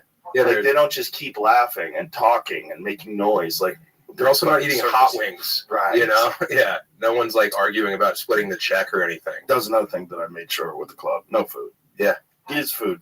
We're connected to 2 restaurants. Right. There's a restaurant, pizza place to the left, Mexican place to the right. Yeah. We're good. Everyone's fine. Yeah. You don't have to eat. You could take an hour and a half or 2 hours out of your day and not eat. You guys also don't have to worry about being like an Applebee's where there's occasionally comedy, Right. which is a lot of these clubs out there. Not a lot of them, but they still exist. That model of like, hey, the host, by the way, and when you do everyone's birthdays, after that, make sure you plug the the queso dip. Yeah, try the wings. Yeah. Yeah, I did a lot of those. Oh, me too. But those are important for learning how to captivate someone's attention span. Yeah. For a comic, it's like learning how to run uphill. If you can't compete with a quesadilla, you should probably hang it up. It's just, it's a good way to maximize profit, but it's not a good way to put on a show. No. When I see comedy clubs and they have food, I'm like, why do you have food? This is Right. a dumb thing. Also, when we got the Ritz, when we first looked at the place, it had a kitchen. Mitzi's Bar used to be a kitchen for the Alamo Draft House. Yeah. So we went in, there's fucking roaches like cell phones running around there. Jesus. And I was like, okay, this is what happens when you have food. Like, Yeah. You have roaches in your kitchen. Like, we can't have roaches. Like, we got we don't want those. Yeah. I thought you guys were going to put in like a pizza place. When I first toured it with you way back in the day, you were talking about... We're talking about doing it next door. Next door. Yeah, where Okay. Polo's Pizza is. Yeah. We're talking about doing that, but they don't want to leave. Okay, I mean, they're printing money right there. Now they are. Yeah, you guys raised the property values in the neighborhood. Fucked up. I should have bought it first. Yeah. I should have bought it when everybody was dying during the middle of the pandemic when everything was fucked. But no, I could never imagine it was going to work as good as it worked. The whole plan was like to just see what happens and build. But like from the opening night, it was just guns blazing. Mm-hmm. And then Dave Chappelle came like a couple of days after we opened, and he's the first guy that ever performed. Well, actually Shane opened for him. So Shane was the first guy that ever performed in the Little Room. Wow. And then Dave did a set there, and we did that one. I just sold it off of Twitter.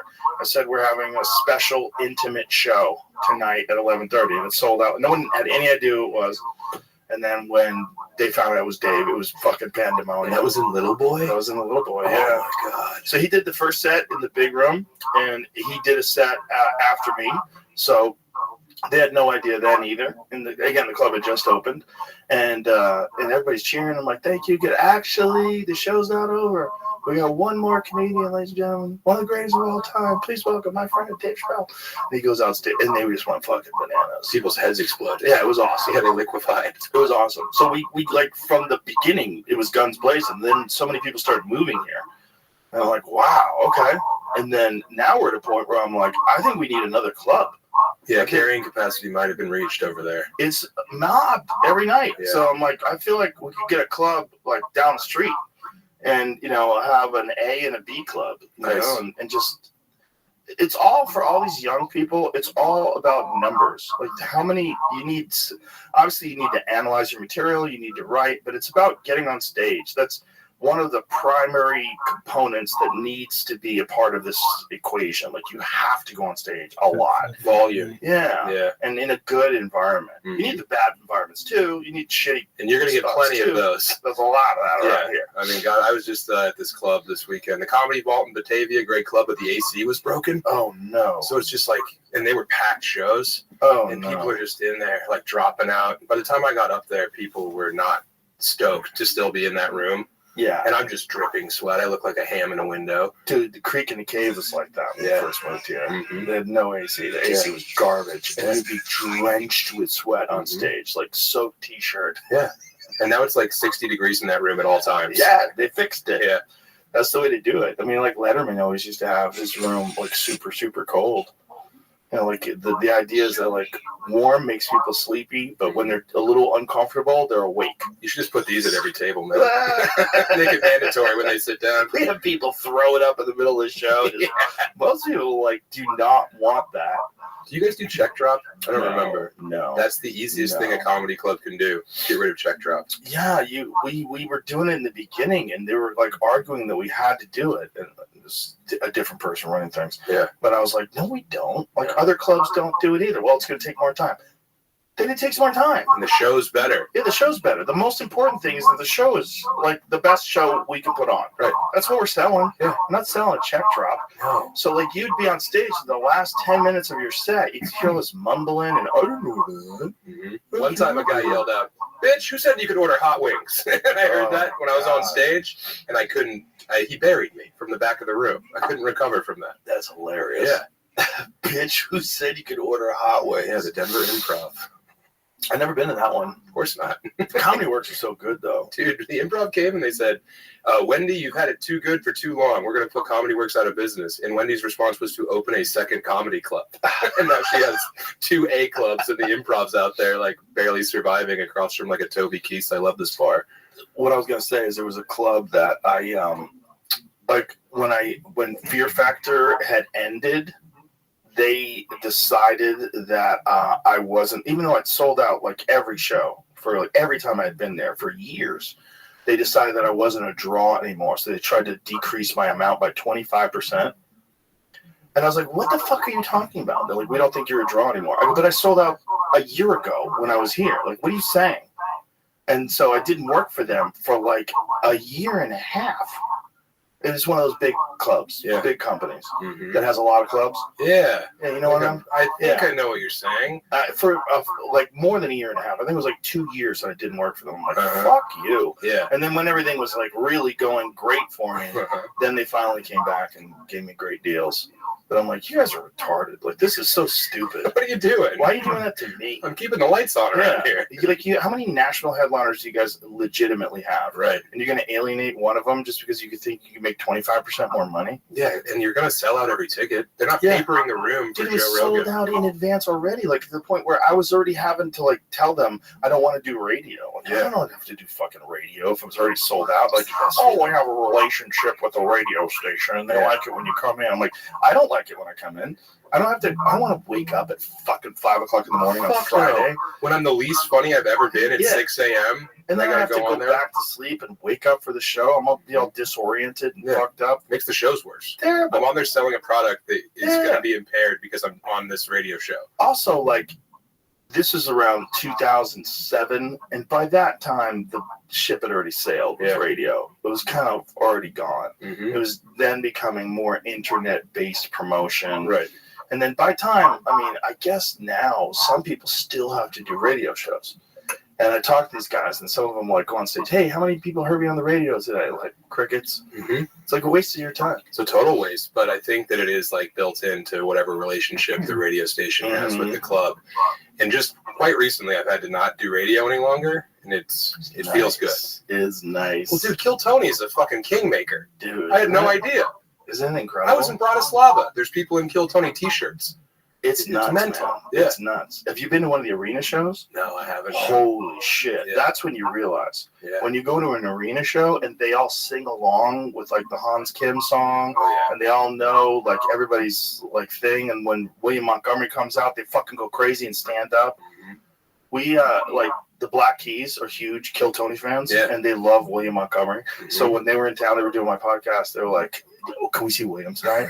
So I called William. I'm like, "Dude, the Black Keys love you. They want to see." He's like, "Wow, oh, that's hell. amazing! Oh yeah, that's so positive, Joe. I'd love to do a set. That'd be great. Thank you, Joe. Thank you, Black Keys. Ooh." Yeah, he's like a caricature of a human being. But that's really him. Yeah. Have you ever hugged him? He started in Denver. Oh, so I've known William forever. Yeah. His hugs are like he might stab you. Like he's hugging you, like he's thinking about stabbing you, but he's controlling himself. Like, what kind of a hug is this, man? It's the most intense hug. He's like shaking. It's like you're calming a baby deer. Yeah, he's crazy. When I met him first, he was like full on alcohol, doing coconut. Oh yeah. I was like, this guy's wild. I don't know if he's gonna make it. But then when he came here, he had sobered up by the time he moved to Austin. And then once we got him off the notes, it's like, man, the guy just flourished. Mm-hmm. He just became this thing. He's present now on Yes. stage. Yeah. So he would have the notes, and then he would do Kill Tony. And when he would do Kill Tony, he would read off the notes. But then with the banter, the notes would be down. Then he'd start looking at the audience and like with a menacing way, looking at certain people and fucking yelling at them. Like, I go, that's your key. That's your whole set. I'm like, this notes thing is a crutch. Yeah. You know the jokes. Just remember them. And you'll get better at remembering them. And also now that you're not polluting your brain with booze and cocaine. Yeah, your memory's better. Right. There you go, buddy. He used to do this bit in Denver where he had a neck brace on, but he would like wear it at all times to open mics. And it was going well, and then another comedian started doing a neck brace thing. No way. Yeah. Imagine stealing a disability joke. It was crazy. I remember being at Comedy Works on a Tuesday and being like, she's doing the neck brace thing, and William's like, she's nice. She was a girl. Oh my god, that's hilarious. Yeah, should she actually have something wrong with her neck, which would be ironic? I don't had to do the neck brace I don't thing? think she did. Oh my god, she faked it. I don't want to say she faked it, but I don't think it was as necessary as she made it out to be. That's a weird one, man. Uh-huh. You know what's weird? People that wear glasses that don't have vision problems. I hate them. They're stealing valor. I was thinking about that. Yeah, because you have to have them. I am so blind without these. What is with people with clear lenses? Like, what is that about? It shapes their face, is what they say. It's an accessory. So they'll have like a big fat face, so they'll wear big glasses, or they have like a mouse face, so they wear little glasses. But I really don't trust those people. Very odd. Yeah. It's a very odd choice. It's like having a prosthetic leg attached when you have both your feet. Yeah, I met a guy and he had those on. He was a comic. And I go, why do you wear those? And he goes, girls think you're smarter. I go, really? Yeah, the dumbest girls. Who are these girls? Yeah. I think you're smarter because you can't see good. Yeah, if the glasses are doing it, just shake keys at one of them. That'll probably work too. Well, I guess the stereotype at one point in time was that you ruined your eyes by spending too much time looking at a close surface, a close object, which is what happens. Which is why cell phones are very bad for your eyes. So bad for us. So, like, the idea was, this guy reads so much. I see. That his eyes suck. He crippled his eyes with his lust for knowledge. Okay, so answer me this question. Why do I think it's hot when I see girls in glasses? Because I do. I do too, man. Why? Because they do this. Oh, that's right. They take the glasses off. Flick their hair back. Before they... That chick is the best. Bro, first of all, I just saw an interview with her. Yeah. She got on stage at the Zach Bryan show, and she sang with him. You know, at the end, he sings Revival, and he has people come on stage and sing with him. It's a great fucking show. He puts on an amazing show. So he brought her out there, and she yells out, "Hot Tula!" to the whole crowd. They're like, who the fuck would have ever thought that would have happened? I don't know. She just looks like the classic, like, American 8. Yeah. It's like, I have a chance with her, and she seems fun, and she loves sucking dick. It's like, of course. Great personality. Of course she captured the zeitgeist. Yeah. It's just funny. You know, like, even the way she says it. You get me? Yeah. Like the way she says it. Yeah, we understand. Yeah, we get you. Communicated. She's only 21. Yeah. I was watching an interview with her. She's only 21. She wasn't a school teacher. All that shit that people said. She got fired. Nope. She's too young to be a teacher. She's 21. And, you know, she wasn't a bartender. All that stuff's bullshit. Just a young girl who was just on the streets in it was Nashville? Nashville. I think so. And just went viral. Yeah. And the most weird, but I love that we live in a time where that happens. Like, it's such a strange time. I'm sure she'll be stealing club weekends from me in no time. Here's something that should go viral. Jamie, pull up that guy that I tweeted. Because people think I was making fun of this guy, which I kind of am. But also, it is a catchy tune. You know, there's a lot of people. Let me just say this. There's a lot of people that I feel lean into certain things because they think it's marketable. You know, like when that Sam Smith guy dresses up like Satan. Start that from the beginning, please. This fucking guy is on stage at a pride thing. But here's what's important. How'd you get this footage of me, Joe? I have eyes everywhere. Here's what's important. The fucking dude is talented. Yeah, it's ridiculous that he's got a G-string on and he's fat and he's wearing a biker helmet on and he's got queer tattooed across his belly. But listen to him rap. Listen to this. How do I stop playing through? Yeah. Actually, Bronson put the weight back on. He did put the weight back on a little bit, unfortunately. He's on the podcast. I just don't see that being the truth, but that's fine. I'd rather just not really quick. What's the truth? What do you mean the truth? What do you mean? Oh, you just don't believe it was an assassination attempt. He's good, right? He's entertaining. Wasn't a bad thing, but you condemn it.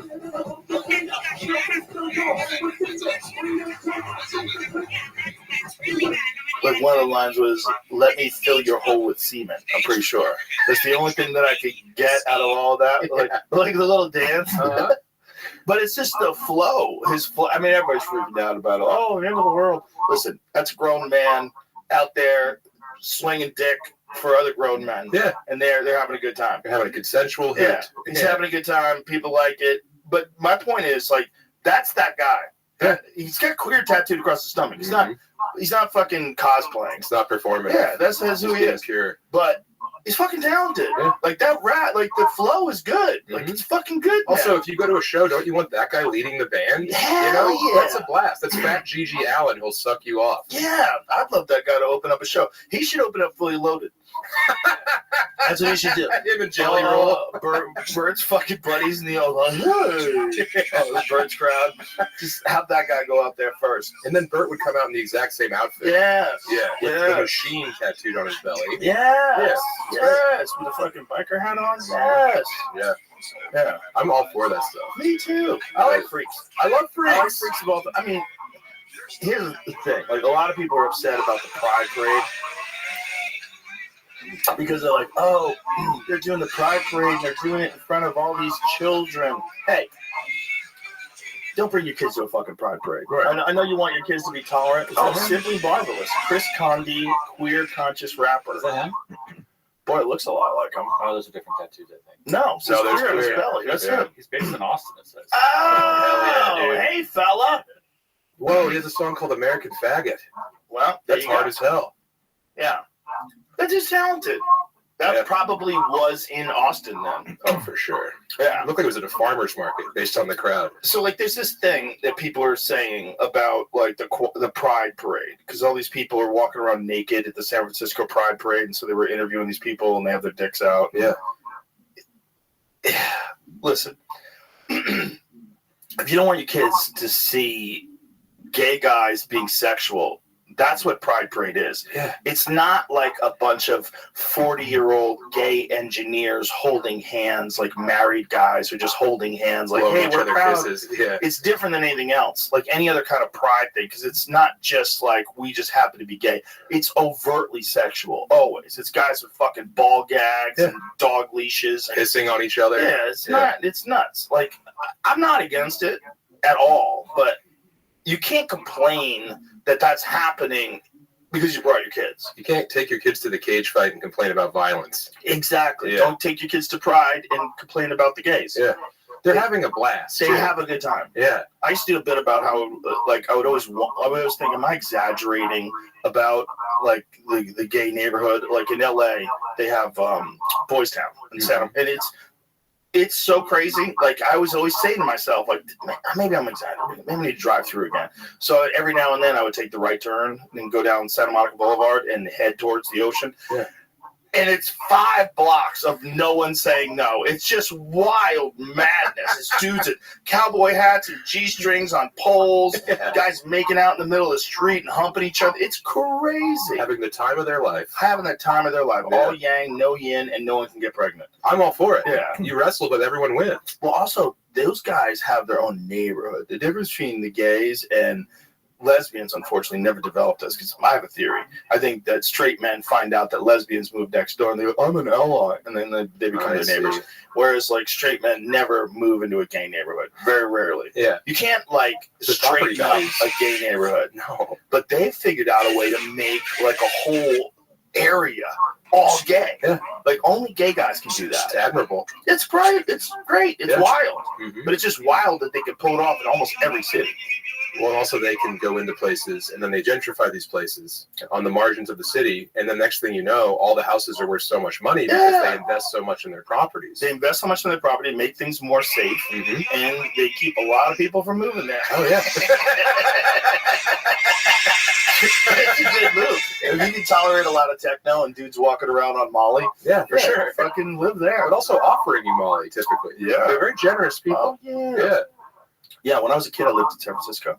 So I lived in San Francisco from age 7 to 11. Yeah. So I lived in a fully gay neighborhood. Mhm. And Yeah, the city of San Francisco. yeah, but it was we were in Haight-Ashbury, like that Whoa. area. We were right off of Lombard Street. So Yeah. we were in there in like the mix of the whole thing. Mhm. Like I could walk to Fisherman's Wharf from my house. Yeah. And so my neighbors were gay, and my aunt used to she would smoke pot with these gay guys, and they would get naked and play the bongos, and they'd be like, "Oh, she's over there playing the bongos with the gay guys." It's like, okay, like it was so normal to me Yeah. that it wasn't until I moved to Florida that I even realized that people were homophobic. Right. And that was when I was 11. Like I had no idea that people had a problem with gay people. I mean, it was just normal for you as a boy to understand that your aunt had these gay friends, and Yeah. it wasn't made strange or they weren't othered. You know? No, they were just normal guys who just happened to be gay. Yeah. And they were everywhere too. So it's like it became normal because you just saw them everywhere. There was guys holding hands everywhere. This was San Francisco in the 1970s. Yeah. That's like kind of what you want, right? It's I want people acceptance. to, I want people to be themselves. I want Just- liberty and freedom for all. Yeah, that's real freedom. You want America to be this fucking land of the free, home of the brave? You know how fucking brave you have to be holding hands with a dude and walk down a major street? Yeah.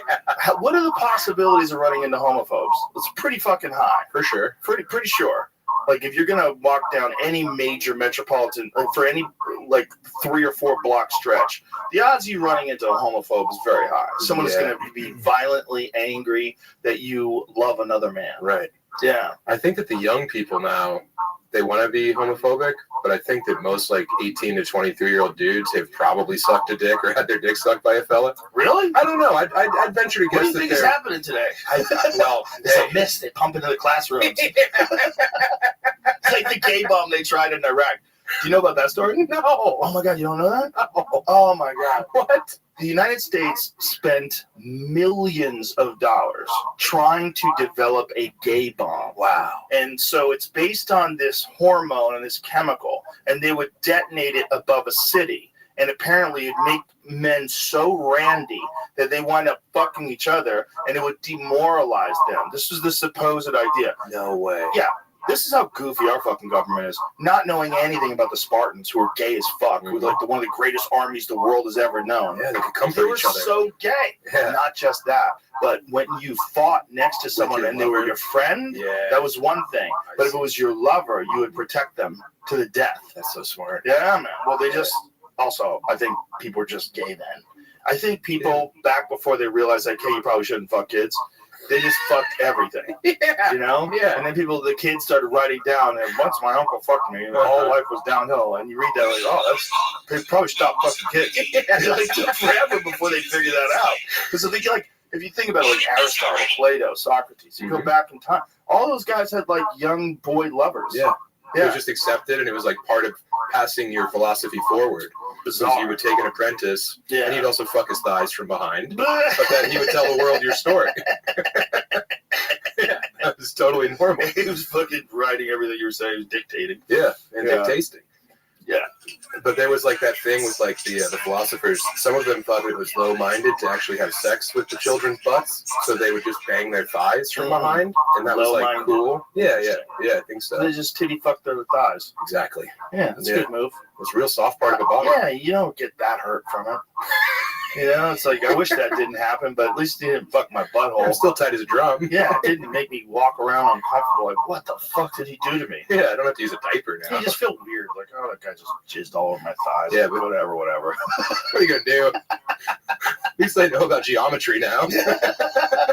Bro, they didn't know any better. Isn't that Yeah. crazy? Like, but just think about how much murder took place back then. Like, if you got to be our age back then, if you got to be, let's just say you got to be 30, how many people do you think you saw get murdered?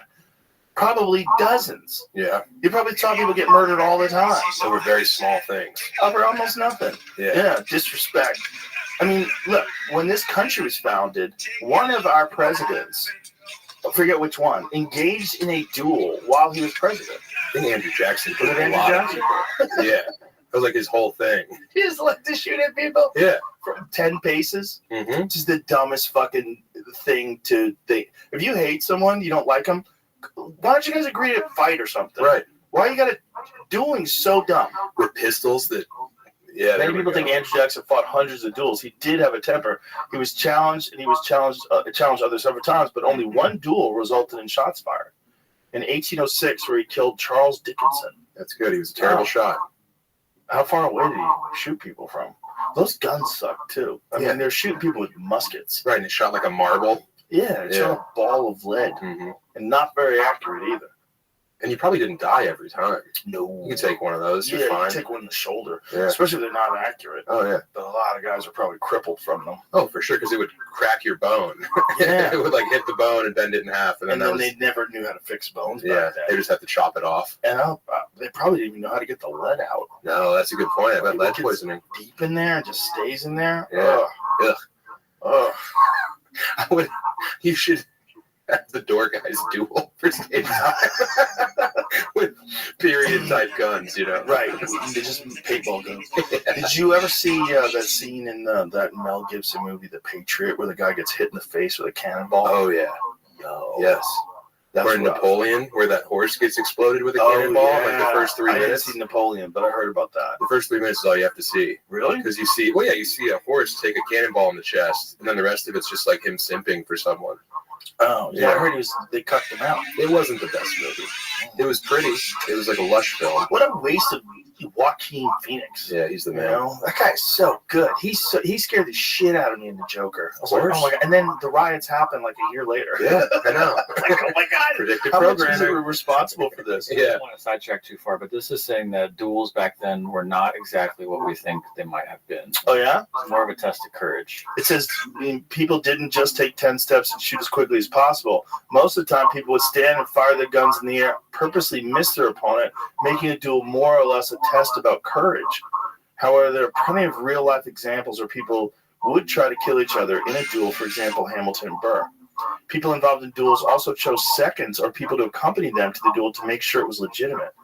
Oftentimes, the seconds found themselves acting as peacemakers in a duel, making sure if shots were fired, they weren't fired at other people.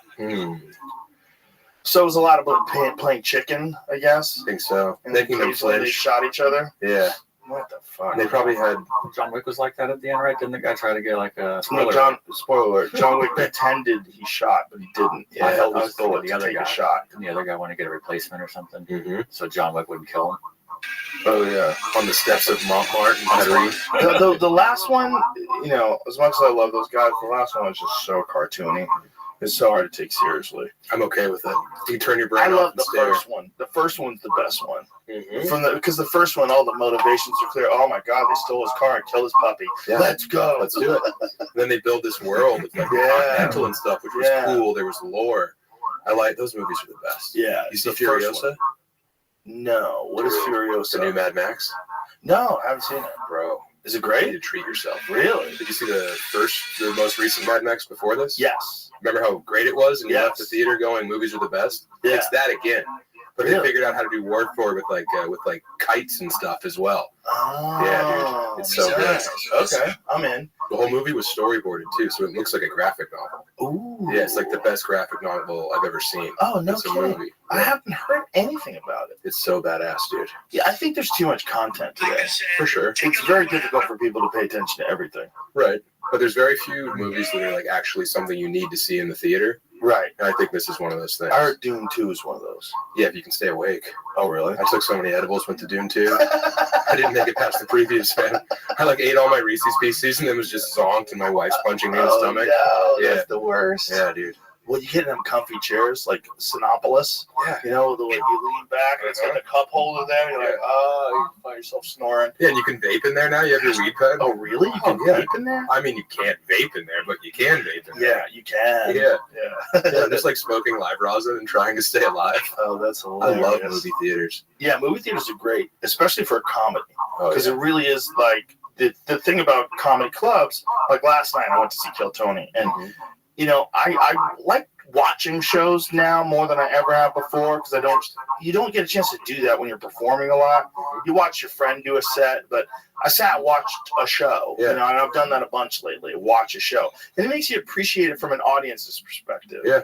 Because I think we get too wrapped up in I think it's good to see it the other way too. See it as an audience member, just get a different perspective on what you're doing up there too, and how it feels to be in the audience. Yeah. Just to inform yourself. That's valuable. Yeah. And also, that show's perfect because you're not worried about like maybe someone's bit worming its way into your brain, Right. and then you Robin Williams it later.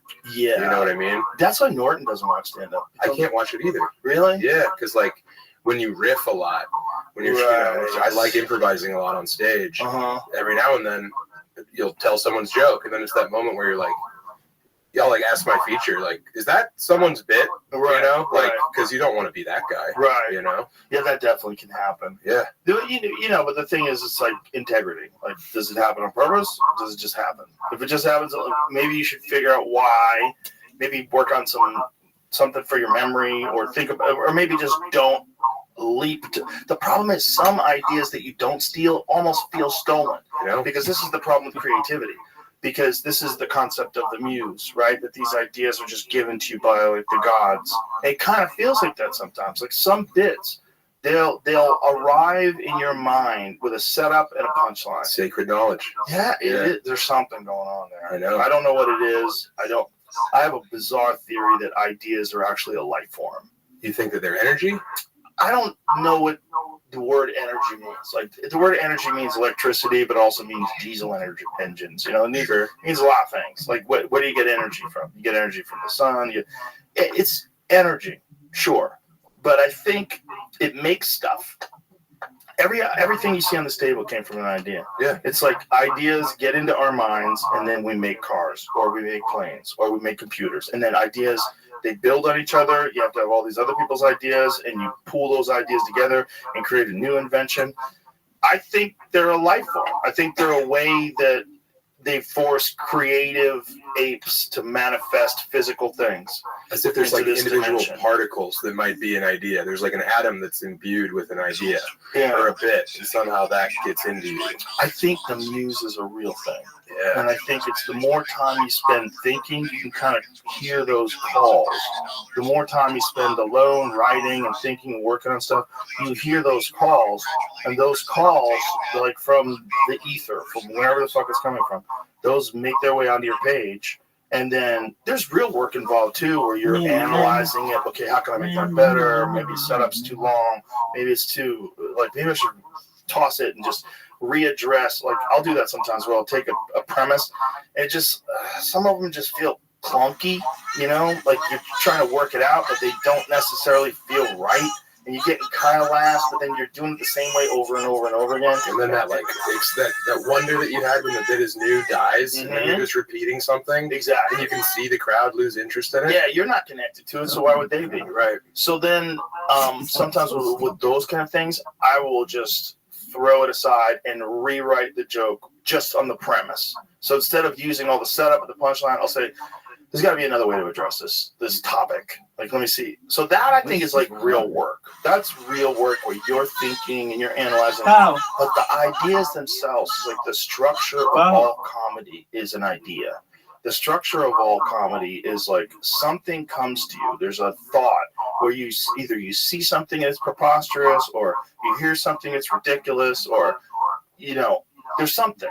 So there's some, and that's the framework. And then upon that, you build a bit, right? It's like, that's the framing of the house. You have the germ. Yeah. And you have to water it. Exactly. Make sure it gets enough sunlight. Exactly. And then see which soils it grows better in. That's why, like, there's a type of stealing that's like very insidious stealing, because they steal premises. Mm-hmm. Like you'll do a bit about, you know, getting your oil changed or something, whatever, or maybe something more obscure. Or they'll do a bit about someone buying you fitted socks or whatever the fuck it is. Yeah. And then someone will, I think I can write something on that. Right, I can do it better. I can just kind of. I'm not stealing the punchline. Exactly. So it's not stealing. I'm just kind of twisting around this person's premise. And yeah. Have you ever heard Tom Waits talk about the muse? No. So he thinks the muse is like a real thing, like you're talking about. It's like a vibe, for lack of a better term. So there's all these stories about Tom Waits sitting in front of his piano for like 10 hours a day, just screaming, being like, all right, you bitch, I'm here. I'm ready to do the work. Wow. I'm in front of the piano. Let's go. Give me what I need. I'm into the work right now, just like hammering on the piano and yelling at the muse, trying to like enchant it and bring it to him as he's like, just like literally making insane discordant noise. And then out of nowhere, some chords fit together, and then he has a song. Yeah.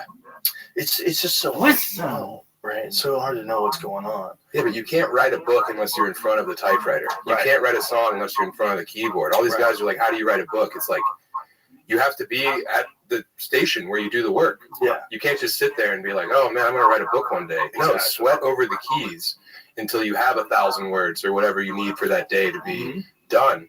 Because everyone wants to talk about like, oh, I want to write this book. And it's like, you telling me you want to write a book just set you back 6 months. Because you get the same hit of adrenaline and dopamine by telling someone your idea as actually like accomplishing that thing. Yeah, I think that's very dangerous to tell people you're doing stuff when you're not actually doing it. I've talked about it too many times, but have you ever read Pressfield's War of Art?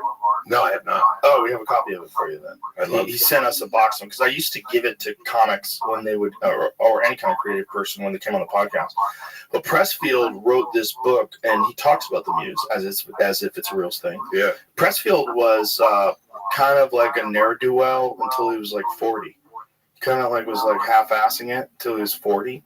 And then somewhere along the line, he realized that it's just about being a professional and like showing up. And so he started addressing the muse as a real thing. Yeah. And then he wrote The Legend of Bagger Vance, and he wrote like some great screenplays and books. And, and just became like very prolific. Well, it's like we always count on inspiration to come into our lives. But if you can kind of like create a situation where that inspiration is more easily available to you, whatever that is, it's playing your music, it's drinking coffee, like however you can like try and harness that ethereal thing that is inspiration, I think you can be a better creative. And like you said, become more professional in creating. Yeah. There's also different ways that ideas come, right? One of the things that Stephen King would do, a lot of people would do this, is they would write and then they would go for a walk. Yeah. So while you wrote everything, and now let's go for a walk and just think about what you wrote. Right. And he would have a little recorder and he would talk into it. Yeah. I've heard a bunch of writers say they do this. Yeah, that was a big thing for me when I wrote my book, was to write and then go on a walk and maybe smoke a little weed. And then you see it all differently, and you can come back and realize what was bullshit and like what was a complete waste of time. Right. And then go back in and try and address that. And then also drill the things that were like a little idea, but then you can expand upon them. It's literally just not being in front of the computer. It's your eyes seeing real light, I think, is a big part of it. Because I have to write like at my desk with my computer, but then as soon as you get outside, you're like, oh, that's how light hits a tree at this time of day. Or like, that's actually lavender. I was talking about lilac. There's just all these little things that are, I mean, romantic for sure, but also very applicable in concrete ways to your art. Yeah. I think it's also getting out makes your blood pump. Oh, for sure. You know, it's walking around. I think there's the thing about walking is it's a very low level cardio. So like your heart is pumping, you're moving your body, but it's not exertion. So you're not, because like when you're really tired, you can't, like if somebody got you on an Airdyne bike and I started asking questions, you have a moron's brain. Right. You have like 10% of your brain capacity. If you had to do an IQ test, if I had to do an IQ test when I was on a Versa climber, it's probably 10. My IQ's 10. You're as smart as the Versa climber. You can't think. You're fucking tired. So you don't want to be tired when you're thinking things, but you also want to be a little bit energized. And there's something about walking that just sort of, because the heart is not beating, 60 beats a minute. Now it might be beating 75 or 80 or just a little extra. Just a little something. So when you're walking around, you get that flow going through you. Yeah, swimming's good for that too. Yeah, you get in the pool and all of a sudden everything is changed. You have a complete different perspective. And you're just in there doing your laps, or even if you're just like floating. Like when I was in Vegas, I had to swim because you can't walk around outside. So I'd just be in the pool. I remember there was this big fat dude, and he was like, "Hey man, you're putting in the work, man." And I was like, "Thanks, bro." And he's like, "Just keep doing it, man. This is good for you." And then he got out of the pool and he had a giant swastika tattoo on his back. Oh my god, that's hilarious. He was like, "Cool, buddy." Though he was encouraging me. Maybe good time. I think so. He was trying to survive. They probably did that to him while they're fucking him. It's not all that. It wasn't a surprise. He wasn't receiving platonic knowledge. Yeah, they're not being nice to you, and they're fucking in jail. I don't think so. Especially when you put a swastika on your back. Maybe that helped them come. Like, let me make it quicker. If I can just put a swastika on your back. It's hard to come, bro. You got a big, stupid, hairy ass. So if I can put a swastika on your back, I think I'd just nut immediately. Give me a target, man. Yeah. Maybe you made a deal with them. Okay. All right, sure. Okay. That's really what's going to help make this quicker. He was good in the water. He was like a seal. Probably so happy to be in the water. Never had water in jail. You can't get fucked in the ass in water. True. Yeah. It's very hard, especially in deep water. Yeah. I mean, good luck. Like there's that. How could it even be hard? What was that like? That boat during I think the Pacific Theater of World War II. That like they sank it, and then they were in these shark-infested waters, and they just kept getting picked off. Like you'd be floating with your buddy, and then all of a sudden he would just disappear forever. Well, I heard on a podcast that also there was feverish homosexuality. So dudes would be like on a plank of wood and just savage each other because they and I don't remember why it was, but there was all these accounts of like dudes butt fucking, raping each other on these like little planks of wood while other people were like bleeding out in the water and like their flesh is coming off from salt water and shit. Yeah, I think I heard that on the last podcast on the left. See if you can find anything on that.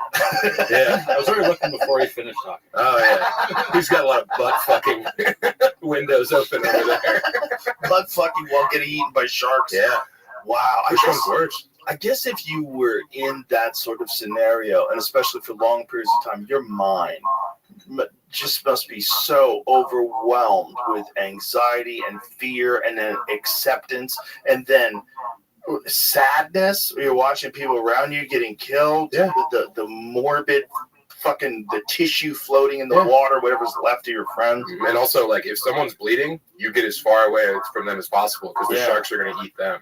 Oh, it's probably just your brain trying to protect yourself, so it just reverts back to like your very simian part of yourself, which is like hold someone down, overpower them, and get it out of you. Yeah. And all the other people, they're going to die too. Yeah. Right. Yeah. We watched you fuck Harry. Why'd you do that? Harry said stop, and you kept going. Hey, why I thought we were all going to die. Yeah. I didn't think anyone would be able to tell this story. Sorry, bro. 1940s. Meanwhile, made it to a podcast. Yeah. 2024. Uh-huh.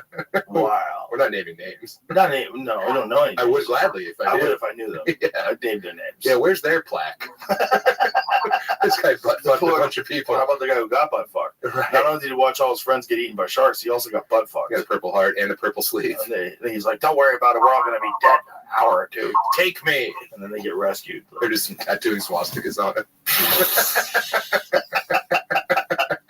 And then when they get rescued, that guy who we butt fucked, hey! What about what happened on the fucking raft, dude? Yeah. Sorry, man. I lost my mind. LA Times, I think. I didn't sketch the year, but there you go. Okay. As the Indianapolis sailors struggled in the water, there was bravery and self-sacrifice, all vividly detailed by Vincent and Vladek. There was also violence, cannibalism, and even sexual attacks. In the water, the dead outnumbered the living. Men continued to expire so quickly, it became almost impossible to move around without having to shoulder through shoals of corpses. Holy fuck. And then the sharks. One moment they behaved like gentle and curious giants, moving up close to inspect the men with black, unblinking eyes. The next moment they attacked, their steel-trapped jaws snuffing out a man's life before he could draw a breath to scream. It's making you pop up. I'm not interested in fucks. So the sexual attacks. That's all this. That's it? Just a mere mention? You think the LA Times would want to get involved in the more lurid details? Yeah. Let's sell a subscription. You guys need to sell some subscriptions. Yeah. Yeah, they apparently just let a bunch of people go. I would not want to be a fucking reporter right now. No, but there's good journalism going on. Oh, yeah. Yeah. Most of it's independent. That Whitney Webb character. She's a character. She's cool. Yeah, that lady knows a lot. Mm-hmm. I don't know how she knows it all, but God, I'd be afraid if I were her. Yeah, oh, yeah. We're going to disappear. I think she lives in another country. Doesn't she? I think so. Yeah, I watched her on a bunch of shows. I watched her on Patrick Bet David. I watched her on, I think she was on Jimmy Dore's show a few times.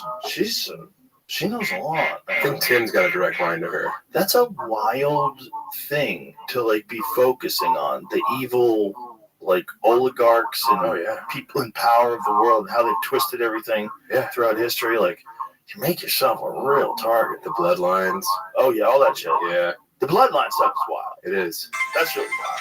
And Tim called her when we were in Europe. I was opening for him in April over there, and he really wanted to go to St. Petersburg, Russia, to eat a meal at Gogol, which is like the best restaurant in the world, allegedly. Oh, really? So he called her. He called Tucker Carlson, trying to figure out how to get into Russia.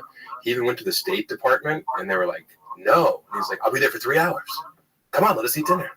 We'll be fine. You can watch us the whole time. It'll be good. They could snatch him up. I think he'd be compromised. And then I'd be the other guy. Yeah. They just think I was a fat prostitute. Yeah, exactly. Tim Dillon and his convoy arrested in St. Petersburg.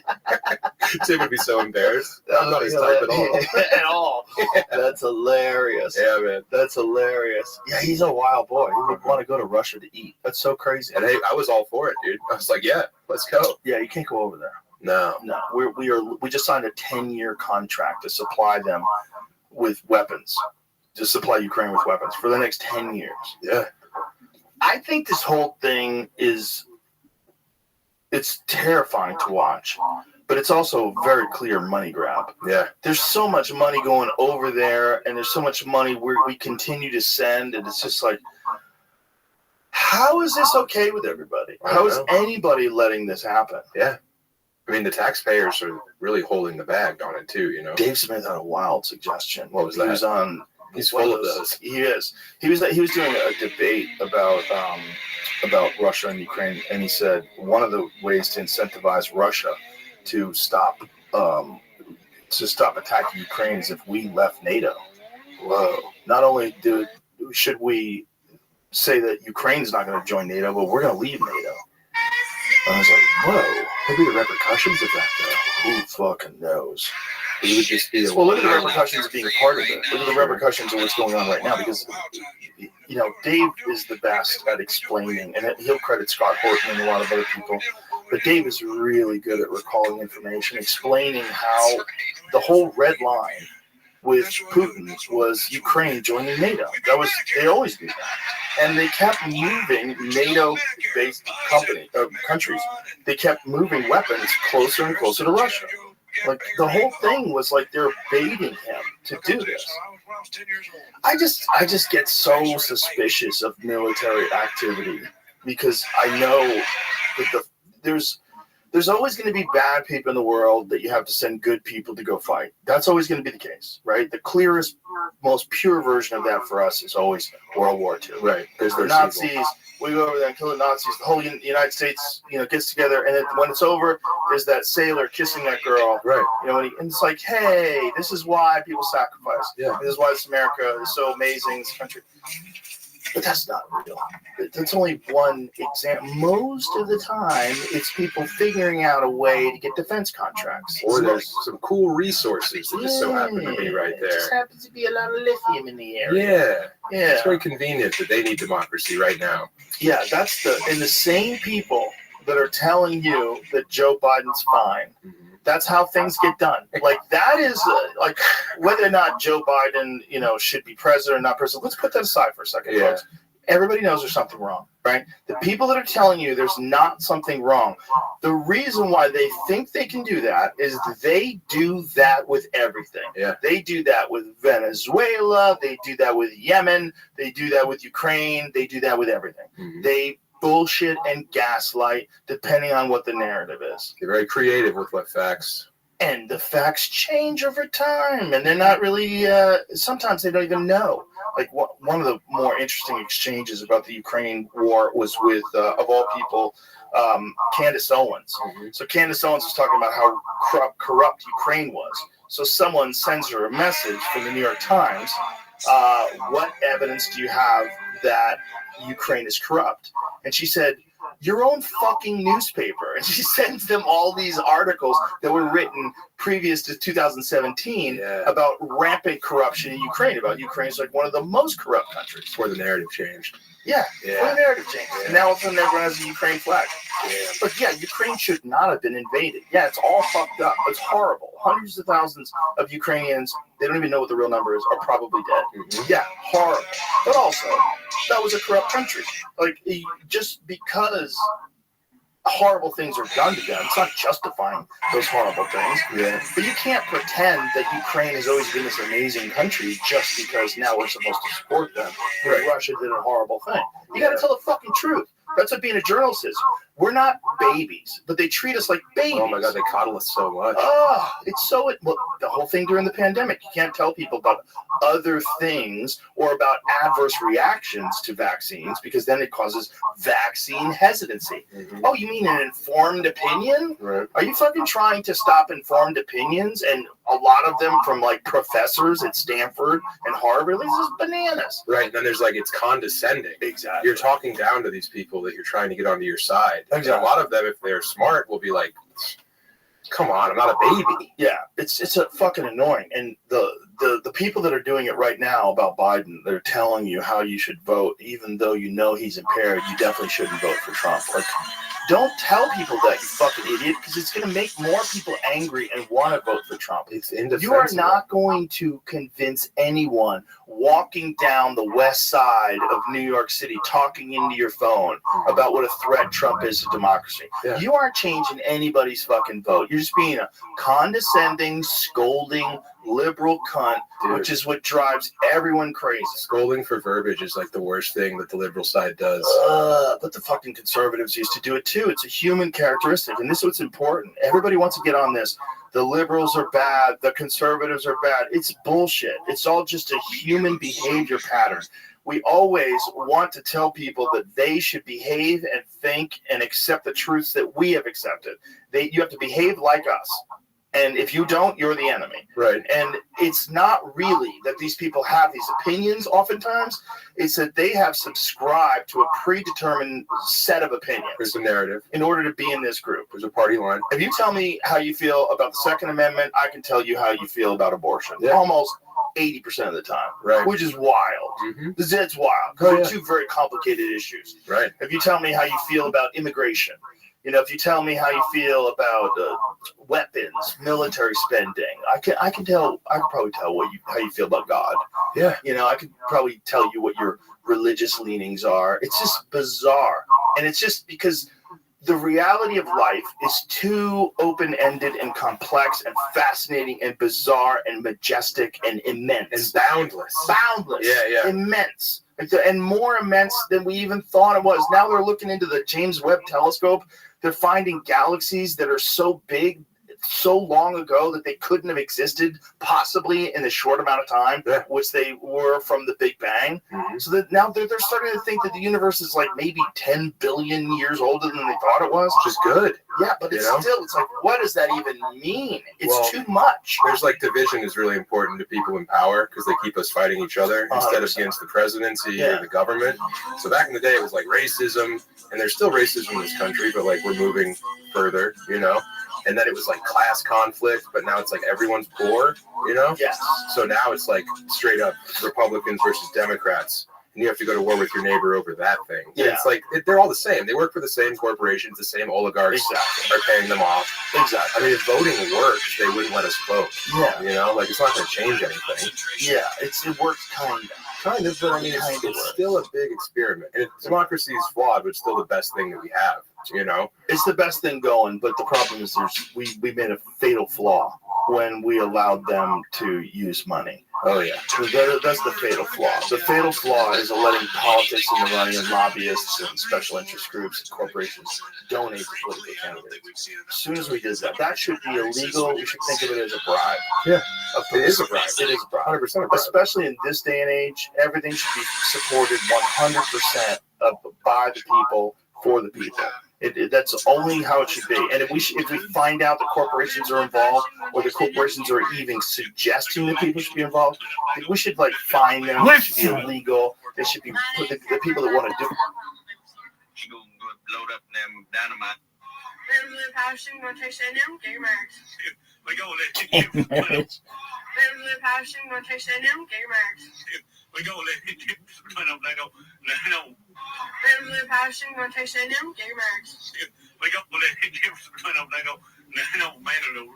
little forga. My name's Kevin Murphy. I'm going to Oklahoma babysitter. She gonna go load up them dynamite and old cannon like that. They go to boom, man. That old cow fly all over. Hi, my name's Macy Jerry. I'm going to OU. Bummer summer, baby.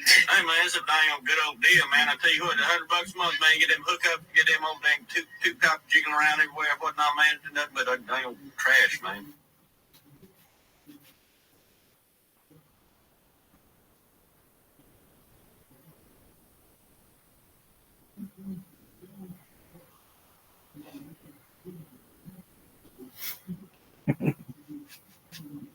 It's Tony Hinchcliffe and Gordon Ryan. Jeez. That's pretty awesome. I know. Wow. UFC Manchester. What was that? It's gonna be a fun one.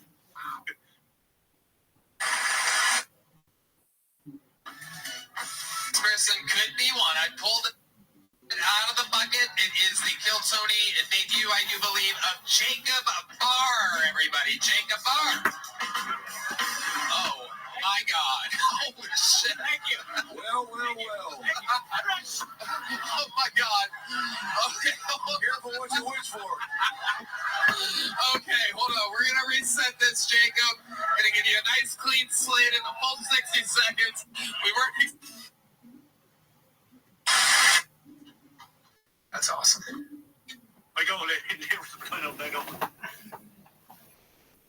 these guys are doing. It's the same thing. Like they have human behavior patterns, and then they attach to it equity and inclusion, and all these different thoughts about Christian nationalism and protect our borders and God save Trump. It's the same thing. Yeah, it's really the same thing. Like what it is just like you've attached natural human behavior patterns to an ideology, and you don't think it's not, because this is the thing about cults. Nobody in a cult thinks they're in a cult. No, they're like, this is the way to live. This is the way to live. Yeah, they're seeing through the veil in that cult. They're the only ones who are living a justified life. Did I tell you the cult story about the place that I initially bought before we bought the Ritz? I think I heard trickles of this story, but not directly from you. Adam Egan is the one who saved me. This is what happened. So Ron White fucked me. So Ron White, we had just gotten here, and we realized, I was like, we need a place. We cannot be out here just doing a bunch of random clubs. Like the thing about the Comedy Store that I recognized like very early on is its home base, and the comics need a home base. And the way everybody was developing, one of the things that helped us is like, if I'm on the road, I don't get to see Bill Burr's hour. No, I'm on the road. He's on the road somewhere else. Right. I don't get to see Dave Chappelle. But when we're in town together, then we could all see each other's sets. Right. So we would all like, and then hang together and talk. And so I was like, all right, we need a spot. And so Ron goes, you should buy that place the cult owned. I fucking performed there. I killed. It's beautiful. It's a beautiful theater. I think it's for sale. I was like, wow, a theater that a cult owned, that'll be fun. Yeah. And then Adam calls me up after I already signed paperwork and everything. Oh, no. Adam calls, hey, man, did you watch the documentary on that cult? I'm like, they have a documentary? That's not good. No, it's bad. The documentary is called Holy Hell. And the guy who was the cult member, the cult leader, was a gay porn star who was also a hypnotist. Oh, those are two of the worst things you can be. I mean, like, this fucking guy, he changed his names multiple times. His original name was Jaime Gomez. He was actually an extra in Rosemary's Baby. All right. He was like in one of the scenes in the end of Rosemary's Baby. So he's an actor, and so did gay porn. And then he teaches yoga class. He gets because he's a beautiful man. Like he's like a 6-pack and sculpted face. You gotta be hot to run a cult. He was hot as hell. Yeah. And just had this cult going for a long time in West Hollywood, but then Waco popped off. Uh-huh. So then the Cult Awareness Network had been getting, like, the parents would be saying, where the fuck is my kid? And they would be in this cult. And so, like, people were starting to, like, investigate him. Yeah. So to throw people off the track, this fucking guy moves to Austin, changes his name again, and then has his followers build him this beautiful theater where he could dance in front of them. Just for dancing? Just for dancing. And hypnotism? And that's the place I bought. So it all falls apart. It all falls apart years later when one guy sends out a mass email saying, hey, this guy's been hypnotizing me and butt fucking me for the past 10 years. And then everybody starts comparing notes, and they're like, oh my God, he's fucking me too. And like, this guy was just paying, you have to pay him. So what fuck you? Oh, yeah. For the privilege? For the privilege. Yeah. So you would come to him for therapy. You would have to give him $50, and then he would give you his therapy, and then he'd fuck you. I mean, maybe he has maybe he knows some stuff we don't know. Maybe he was helping people. I don't think so. No? No, I think people are just... I'm an optimist.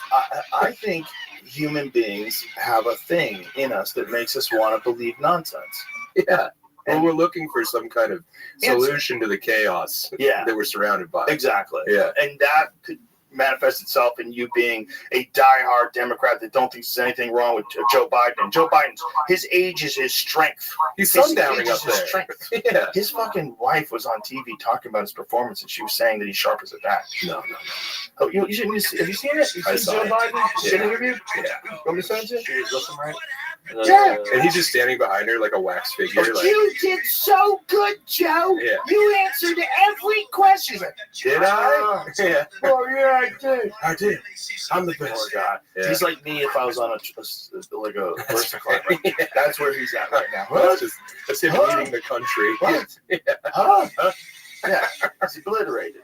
But believing that guy's okay is the same thing as believing that this gay porn star who's a hypnotist is really like You know what's really wild about the documentary? He had this thing that he would do to them called the knowing, and you had to earn it somehow. You had to, like, you had to be on the right path for long enough, and he would give you this thing where it was a ritual, and during the ritual, he would put his hands on you. And to this day, the people that had it, even the people that complained about him, were in the documentary talking about this guy's just evil and manipulative. They said that in that moment they felt God. That when his hands were upon him. He puts his hand. I mean, he's really intense. Yeah, these intense burning eyes, and puts his hands on their knees, and they're like, oh.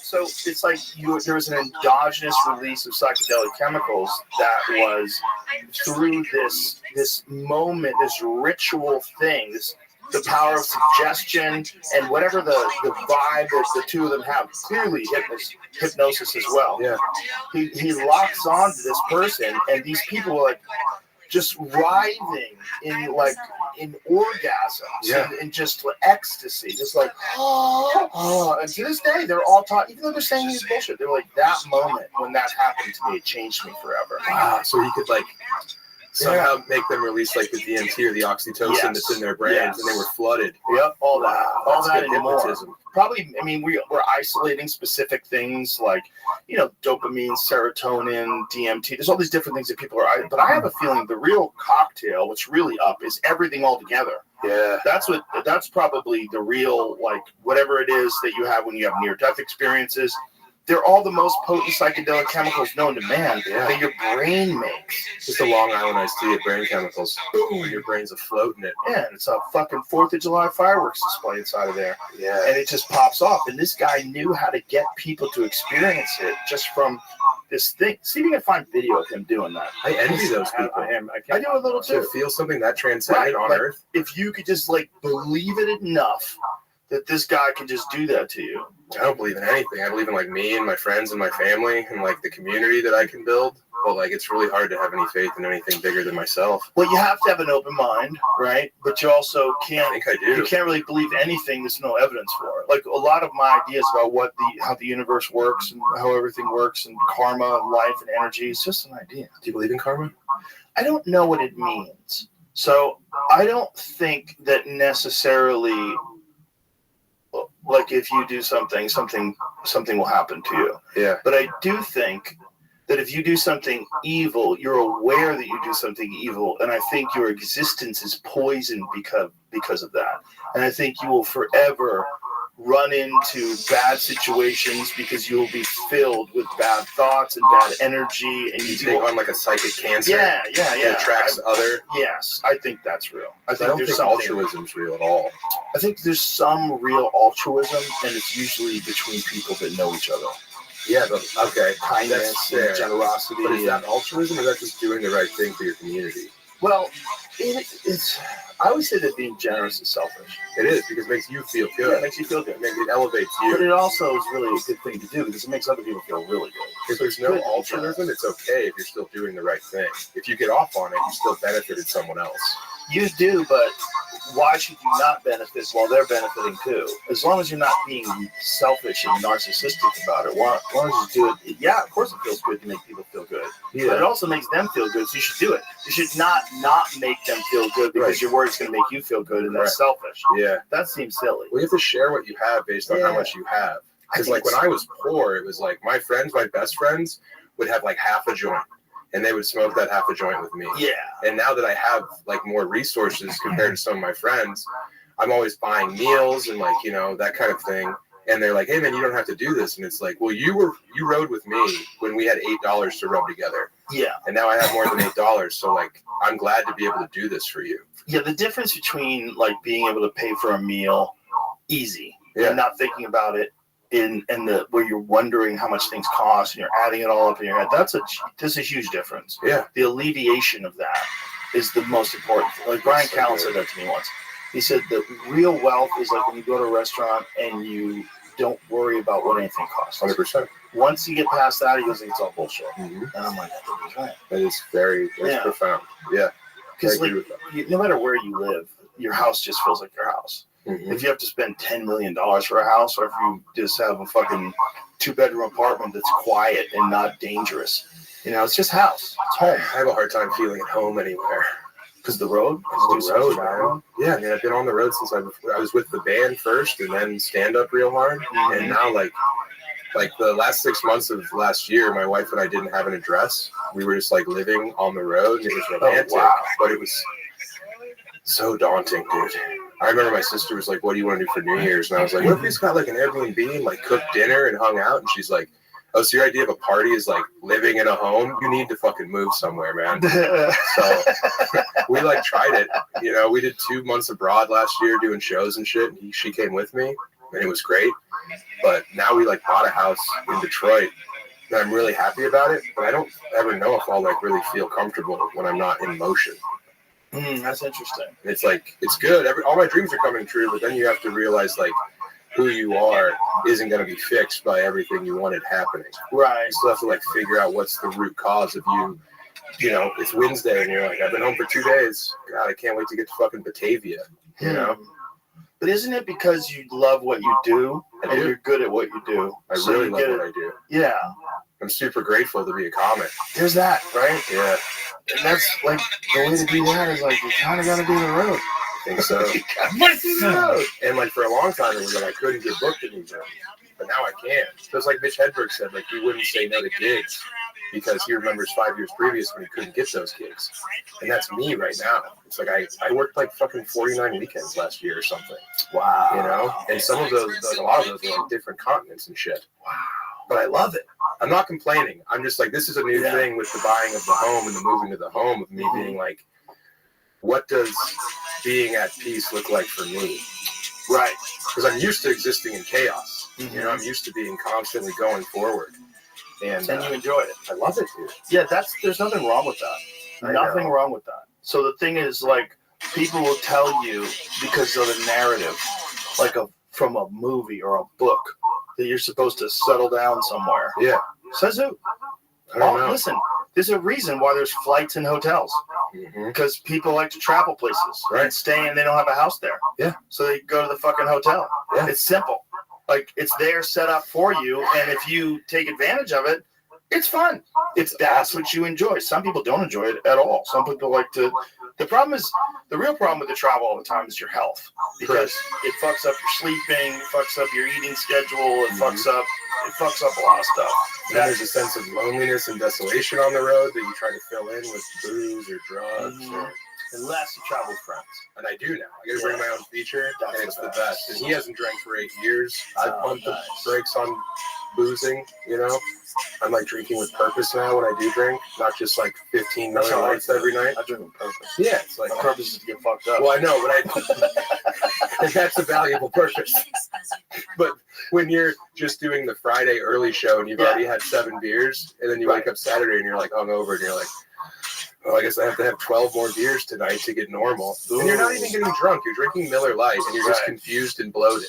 Right. That's all you get out of it. But you lost a lot of weight. I did, yeah. I'm like 50 pounds this year. That's awesome. Yeah. Congratulations. Thanks, man. That's fucking huge. I have to. And do you I love being alive. Hitting the yes, please stay alive. I love being alive. We need more funny people. Thanks, man. Are you just hitting the brakes on booze? That's all you had to do? Hitting the brakes on booze. Well, that's 1,500 calories in pure sugar that I'm not taking in every 4 days out of the week. Wow. So that's great, you know.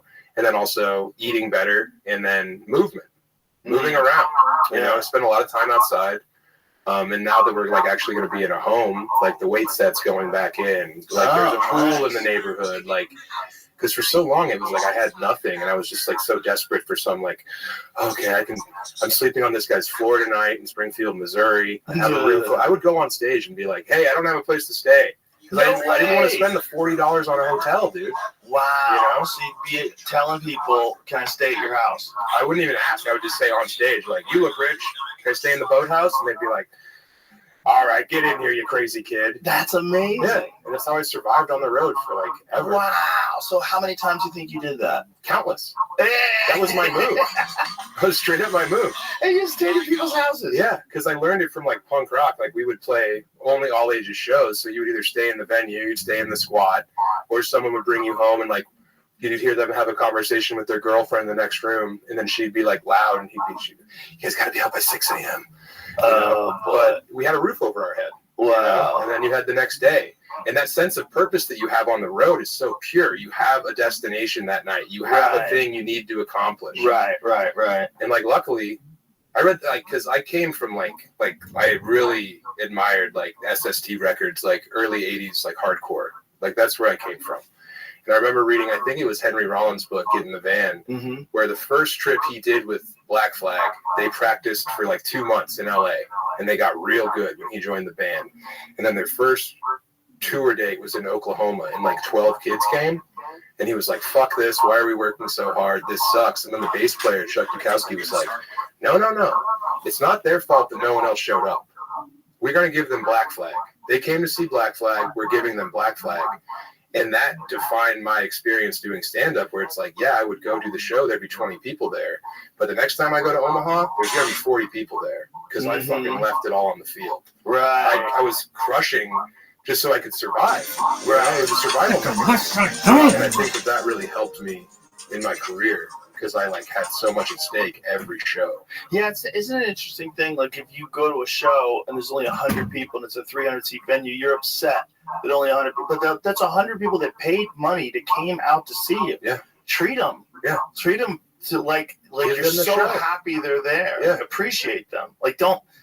God, we're so caught up in keeping up with the Joneses. It's so dumb. It's like that's another like dumb human resource based instinct. Comparison. Yeah.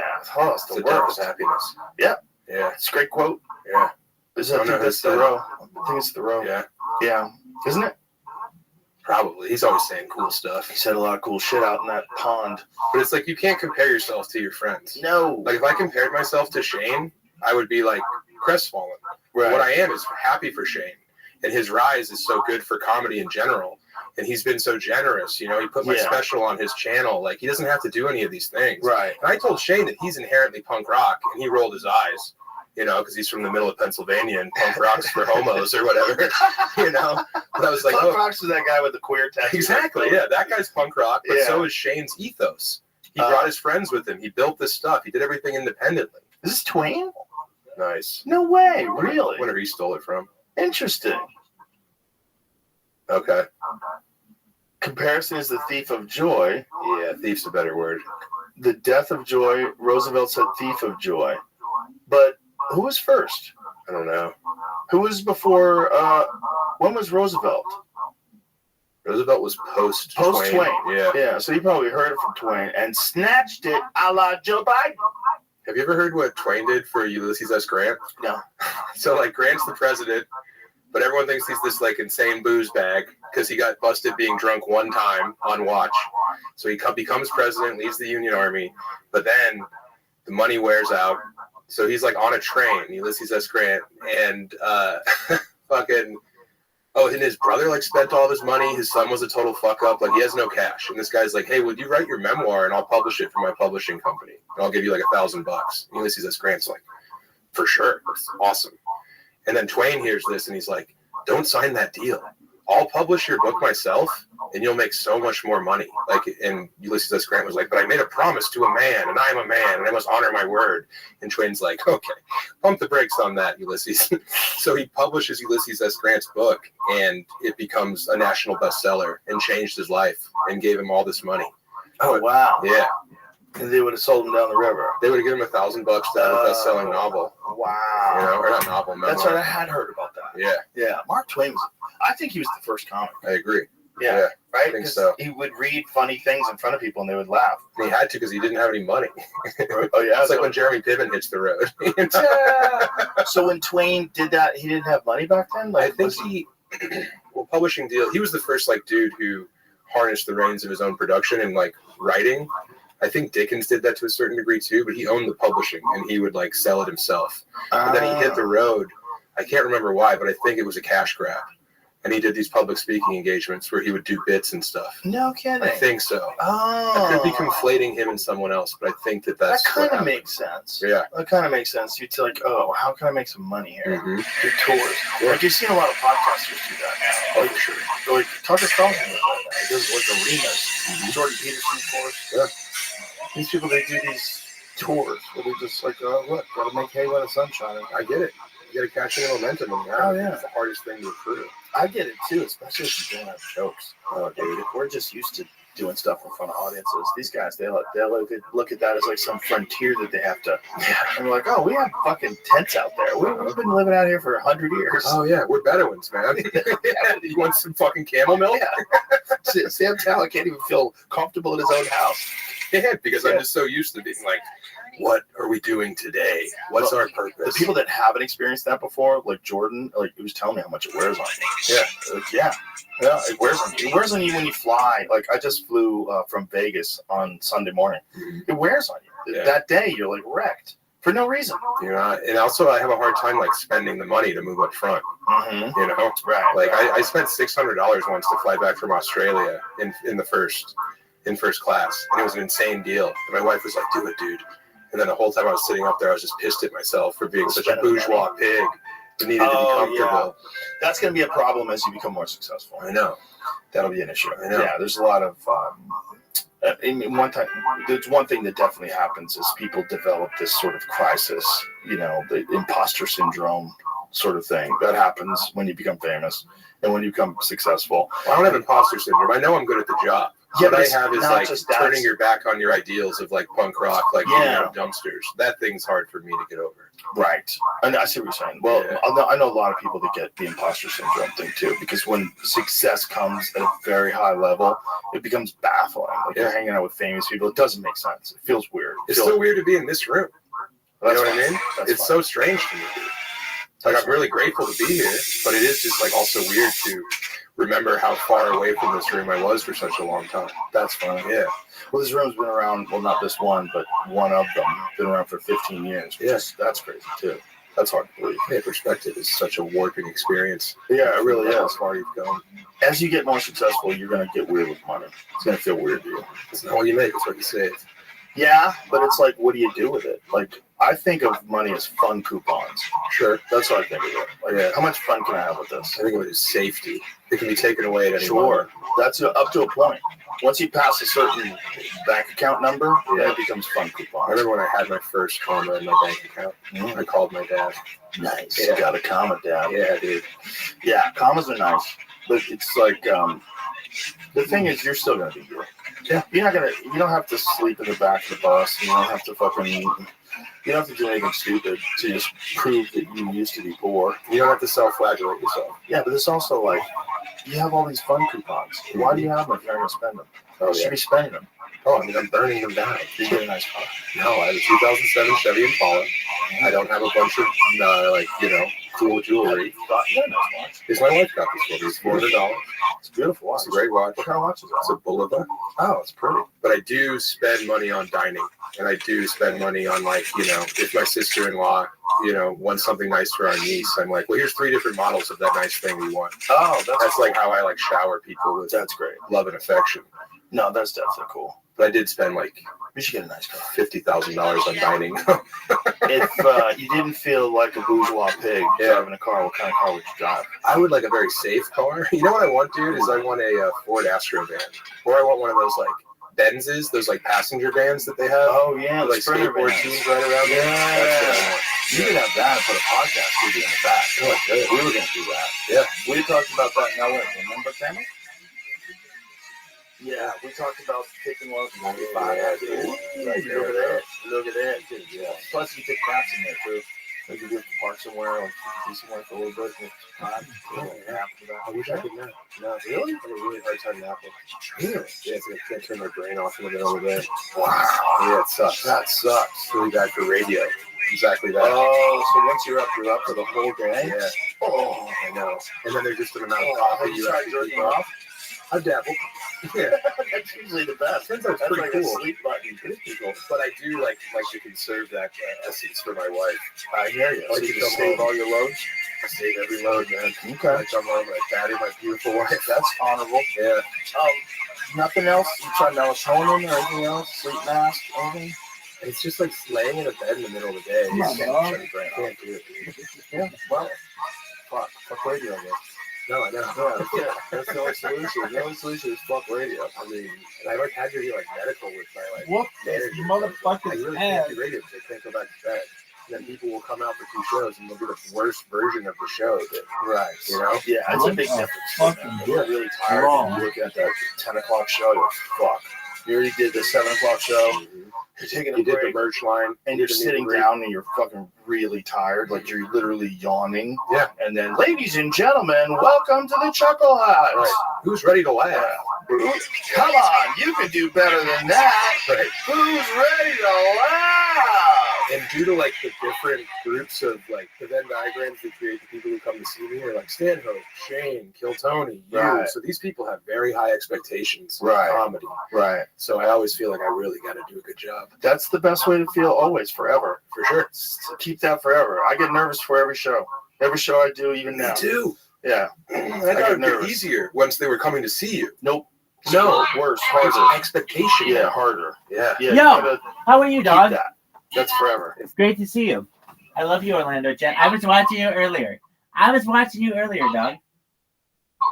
Was it you and my dad? The Joint Rabbi Discord?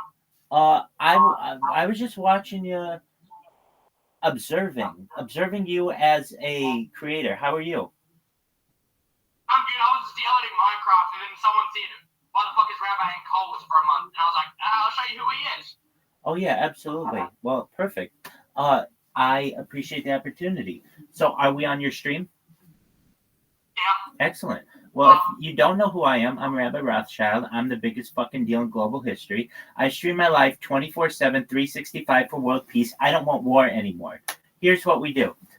I live in this Discord 24/7. I also live in Orlando's Discord. He's been nice enough to allow me to live there for the last month. I'm also live in Telegram. I'm live on 8 different YouTube streams right now. I'm live on 5 different other platforms, just the big ones: Twitter, TikTok, Instagram. I'm live on 33 other platforms. I have been live that some of these platforms start up and shut down, and I end up lasting longer than they do. Oh, Rabbi, I missed you. I miss you too, big dog. We're getting some fun people in here, so you should know. Yeah, when it comes to Australia, so we can do a stream together. Dude, absolutely. And we're going to pull major tail. Absolutely. Gigantic Australian tail. Like crazy. It'll be like, we're going to have to line chicks up and just, it's going to be wild. It'll be like Outback Steakhouse on, have you ever been to an Outback Steakhouse? No, I have never been to one of them. Rabbi pulled up on me in Cali, Venice Beach. Hell yeah. Okay, that's like an hour away. I can do that. I can tell you that. Oh yeah, Jay said he what's your interview? What interview was he talking about? Probably a recent podcast I did. It would ask him if it was a recent one. I did a podcast like 2 weeks ago, 3 weeks ago. Oh, whose podcast was it? It's called The American Idiots, I believe. I met them on Kick. They're streamers on Kick, and it's like an hour long. It's very good, I have to say. I was impressed. Oh, Rabbi, let's go on a 2-man mission. Smokey wants to go on a 2-man mission. Excellent. Normally I'm a lone wolf, but I'll go on a 2-man mission. I'll be his wingman. Hey, you don't want to go, Rabbi? Oh no, I do want to go, dude. I've got some things about which to pick your brain. Just for a moment, I'm going to join this Discord. I like to write on big topics because, like, I know that this is going to be really big if people end up, it goes viral, and I will have a huge amount of influence on the world. So here are some things. On what side of the road do you drive?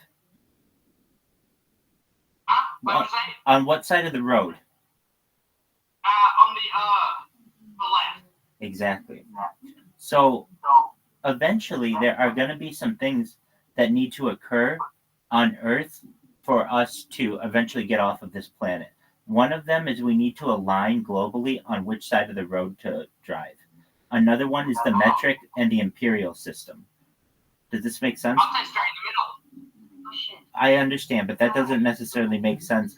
So what I've done, and this is all published as well, if you look in the rabbinic insights part of this Telegram, of this Discord, I write these essays basically. So I did some research on the left, driving on the left versus driving on the right. Okay, and basically this was done in 1967 in Sweden. They went from driving on the left to driving on the right, and eventually we're all going to have to get on a unified system. Don't you agree, Orlando Jet? Yeah, I agree. I thought we should just drive in the middle. I know, but then we'll get into accidents.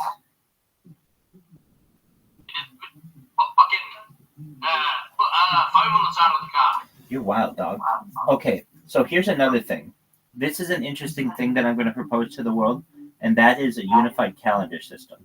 Now, you may be like, oh, we have a really great calendar system now, Rabbi, but it needs to be modified. And I mean this. When I talk about things, I talk about them in like really far into the future, and that's how we have to plan as humans. If we ever want to get off of this earth, we need to make sure that our figures are exact. So one of the things that arises is, how long is a year? How long is a year, Orlando Jet? 365 days. Sometimes, but then sometimes also there are things called leap years, right? Yes. Wait, how many days is it in a year in a leap year? 366. So it's not also that easy where it's every 4 years. Here is the rule for leap years. If the year is divisible by 4, it's a leap year. But if the year can be divided by 100 as well as 4, it's not a leap year. Now, I know that sounds really confusing. It is. However, if the leap year is divisible by 400, it is a leap year. This system keeps the calendar aligned with the solar year to within a few decimal places of accuracy. Now, what does this mean? It means the year 2000 was a leap year, but the year 2100, 2200, 2300 will not be, but the year 2400 will be. It's very confusing, right? Yeah. Okay, so here's Rabbi's plan. We're going to have a calendar that is based... Sorry, somebody said something. What was their question? That was yapping. Here we go. Dion says hello. Oh, well, hello. Okay, so... Gaming always says he wants to suck your dick. Hey, get in line. Here we go. So, what is Rabbi's plan? Well, firstly, this is what the calendar is going to look like. And you can see all this in the... It just says Rabbi's new calendar proposal below. You don't have to look at it right now, but I'm just going to read it to you because it's amazing. The week structure. Each week consists of 10 days. Okay? So no longer do we have 7 days a week. We have 10 days. 3 days of work, designated as work days. Then there's 1 day off. Then 3 more days of work. And then 3 days off. Now, I know this is like, what? Let me see it. This is what it looks like. There's no more weekend. Oh, perfect. Orlando Jet. This is my new friend. Arnold, this is Orlando Jet. Orlando Jet is a big-time streamer from Australia. One of the biggest streamers in all of Australia and one of the biggest kit creators there is. So you should know Arnold is a big deal. Arnold is a friend of mine from the crypto world, and I'm glad that you guys have gotten the opportunity to meet. How you doing, Arnold? Nice to meet you, man. Orlando. How are you, man? I'm good. How are you? Yeah, I'm doing all right. Do you fuck with this guy? What's doing? This is my uncle. Oh, really? It's my Uncle Rabbi. I wish. I'm an only child, so I don't think I ever will have any nieces or nephews, but I would love to. I'm going to adopt the world. Arnold, is your name Smokey? No. Just curious. Someone asked. Oh, okay. And, do you like what this guy is doing? Yeah, I love what he's doing. I think it's great. You're a sweetheart. Thank you. I mean, he's got like a shit ton of data with him as well. He's about to store his consciousness into a hard drive, and then That's exactly right. When the technology comes in, he's going to revive himself once again. That's exactly right. How are you going to do that, Rabbi? Well, it's a process called mind uploading technology. And so what you do is you scan your brain, just like currently we can scan our brains with an MRI or a CAT scan.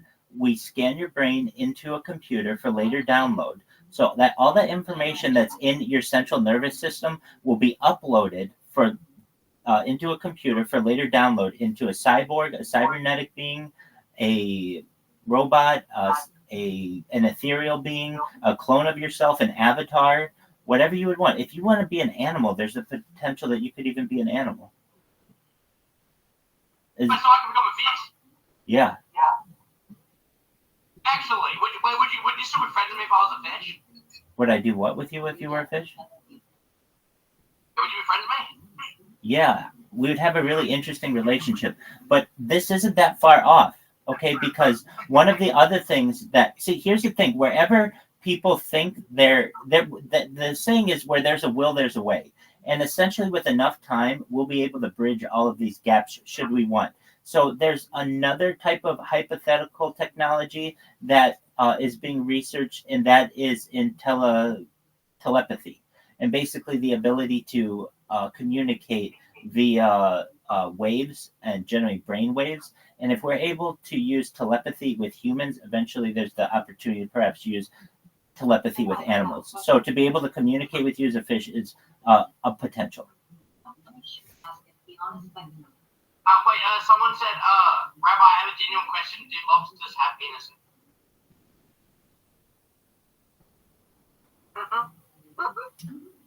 I don't think in the general or in the understood sense. We'll look up how they reproduce right now.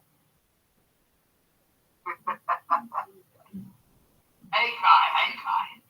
Yeah, he's the man. No funny shit. Ask if he thinks I'm cute. So here's how a lobster courts. Except male lobster delivers his sperm through two swimmerets, which function as penises. So he's got maybe like two penises, but not penises in the traditional sense. Not one. The newly molted female will stay in the male's shelter for a few days or more until her new shell hardens. By then, it seems the thrill is over. That's how lobsters court. Wow. It's very interesting, isn't it, Rabbi? I want to ask you a question now. Go ahead.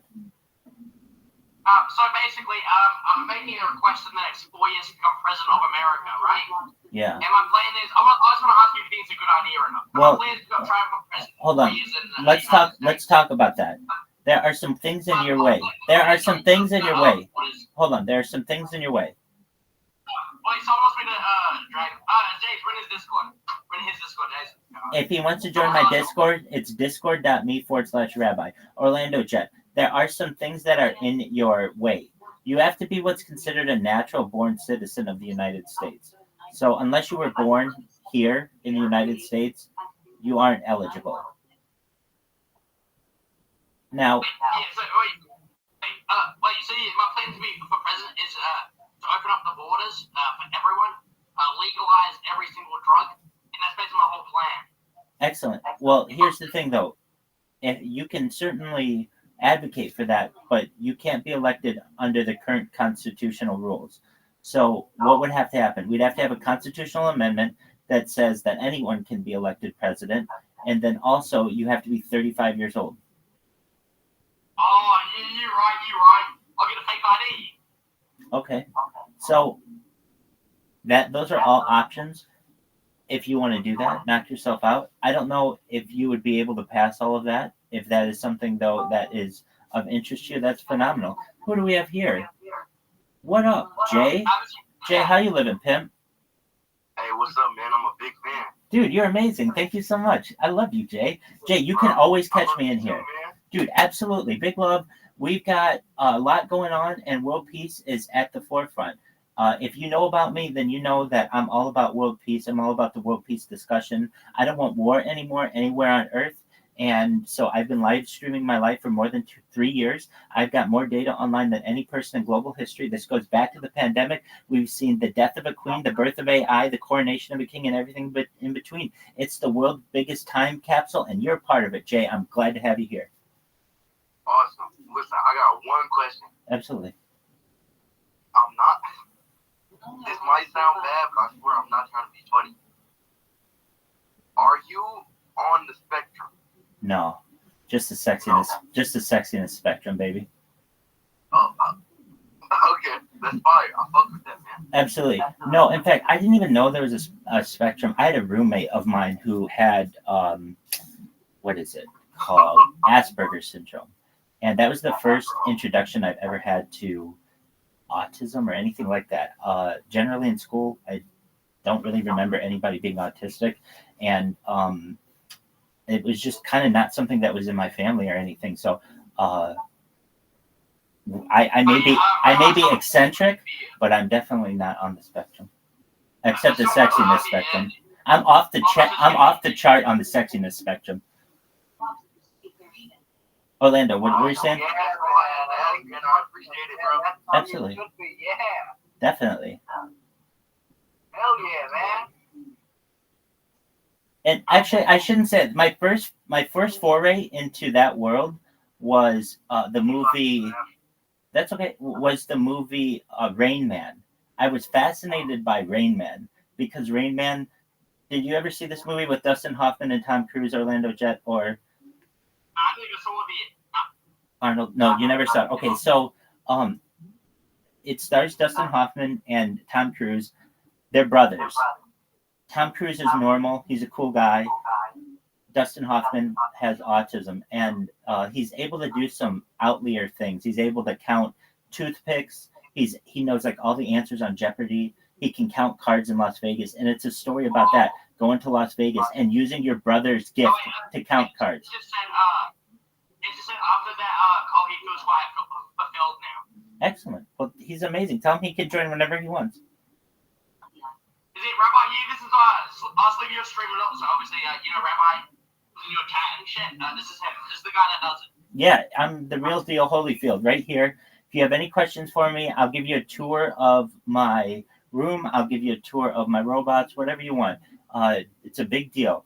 You can watch me. I'm live on 8 different YouTube streams right now. I have over 1,000 TikTok accounts. I have over 2,100 Twitter accounts. I have over 5,000 Kick accounts at this point. This is the biggest event in global history. People will study this in the future. Orlando Jet, have you seen the movie The Truman Show? I've seen it. I don't remember it though. I don't have attention span to watch movies anymore. My attention span is fucked. Dog, I know what you're saying on that one. I have to have a phone or something. I get bored very easily during movies nowadays. Yeah, I have to be doing something too. Okay, well, I understand. It is one of those few movies, though, that I can watch and tolerate, even though it's older. And that's what I'm essentially doing, is living a person's life that is on camera. And I want people to be able to learn from this in the future, how people do things, how people adapt. We will be able to study human behavior, human eating habits, human bathing habits, human psychology, human sociology, everything about the human psyche. We'll get a really interesting view into it. They want to see a tour. They want a room tour of the setup. Absolutely. Just one moment. Yeah, no, you're right, Bob. You're going to show you a tour of Absolutely.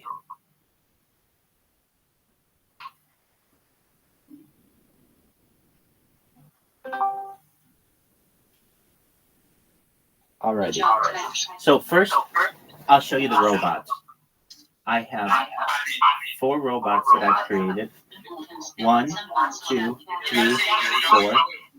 These are the robots. And what they do is they're 3-pronged. It's like a trident. They follow people, they create clips, and they spam people. And it's amazing to me how well known I am because of these things. Because everybody's talking about me on the platform, and I don't even stream on that platform. It's amazing.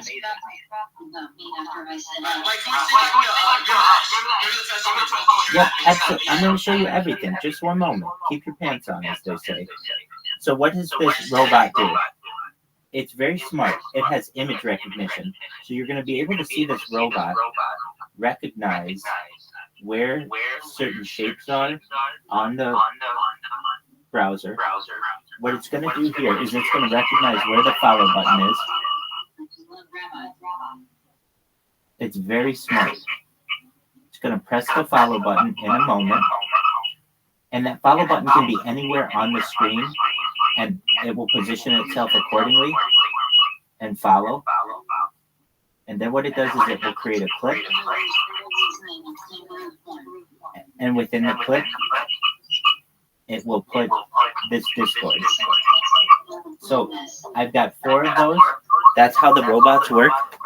Then over here, I have things at different angles. So I've got Telegram here. I've got Instagram here. On here we have YouTube. I have my religious books here. I have my tefillin here. I have a flag of Israel there. I additionally, on the back wall here, we have Joe Rogan podcast playing. In the corner, I have yet another computer. And what that does, I also have a ceiling cam. So you can actually watch me from above on a bunch of different cameras. I have a set of tablets here set up. That's where Orlando's Discord is. Over here, I have a bunch of different Chromebooks. So we've got 3 Chromebooks set up. I have a projector here. I have the other Discord that you can see here. And then I have Instagram here. So these are going at any given time, 24/7. And then additionally, I've got apologies for the feedback. I've got phones going in random places as well. It's wild.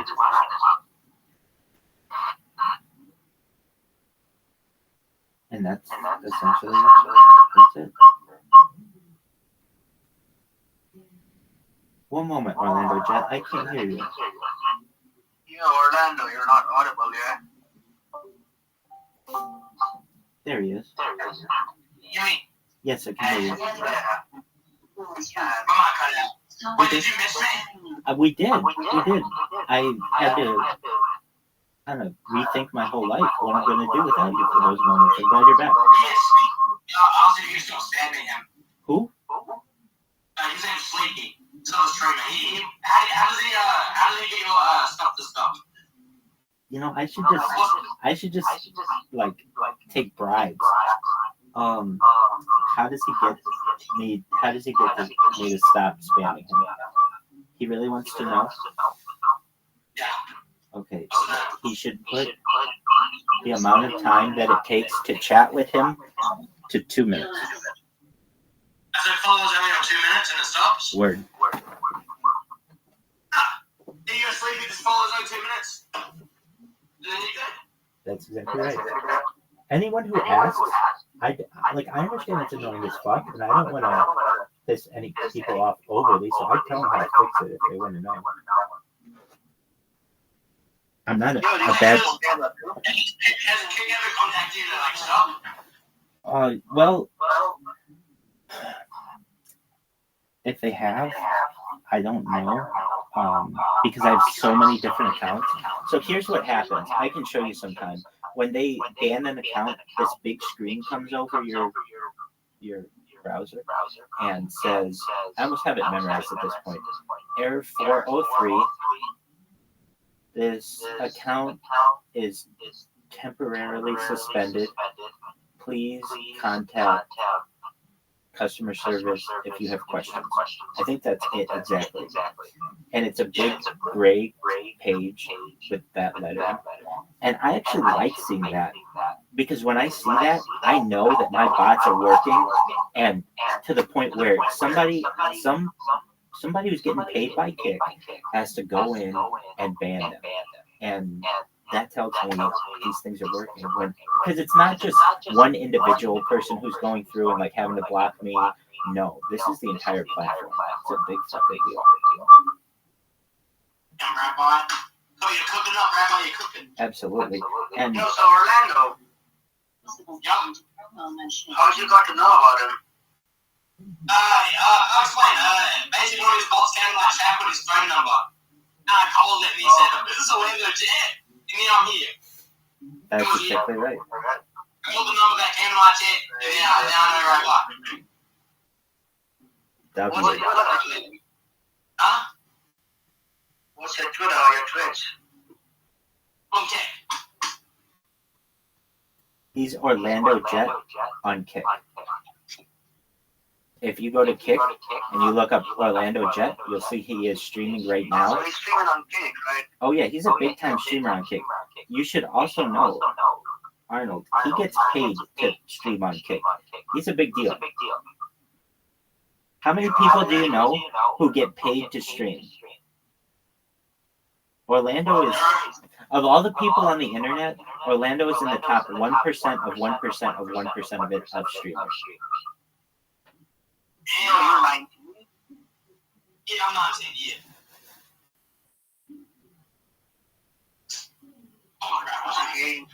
Arnold, were you able to find his Kick page? Yeah, I found him. People Excellent. are saying, yeah, bro, W2, he's cool as fuck. Well, they're cool as fuck as well. Anybody wants to hang out whenever you want. Discord.me/rabbi. Followers love you, bro. Dude, they're sweet, and I want them to know I'm going to make all of them rich. I'm going to have more money than I know what to do with in the future when I'm able to monetize all this data. And all of their comments are recorded and we'll be able to go through. I have the world's largest timeline, world's biggest time capsule, and we'll be able to reward all those people. They'll be able to start charities and philanthropic organizations once they pay off all their bills and once they pay off all their family and friends' bills. They're going to have a lot of money to do with life, whatever they want. You have to understand that, like, even though I've affected a lot of people over the course of this time on the internet, it's still less than 1% of the entire internet knows about me. So we'll be able to help everyone with whom we've been able to interact thus far, and also many people in the future as well.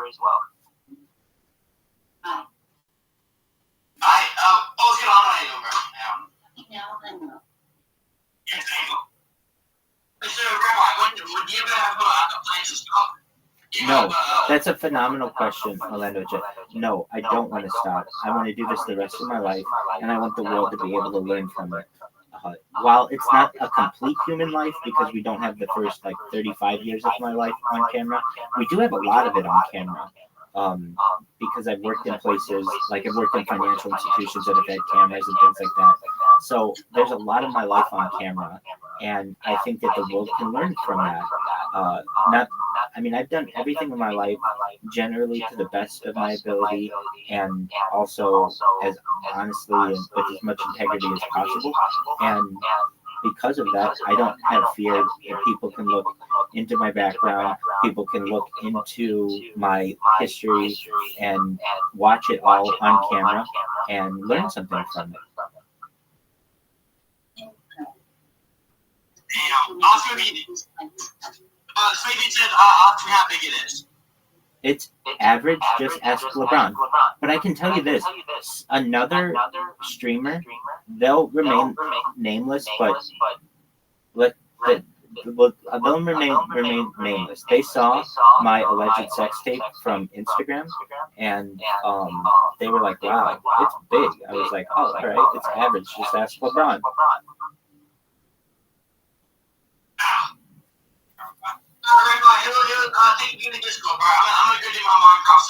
You please do. Absolutely. Orlando Jet, W's to you. You take care. Shout out to your audience. They're phenomenal. Thank you for all your kind words. Anytime, you are welcome to chill.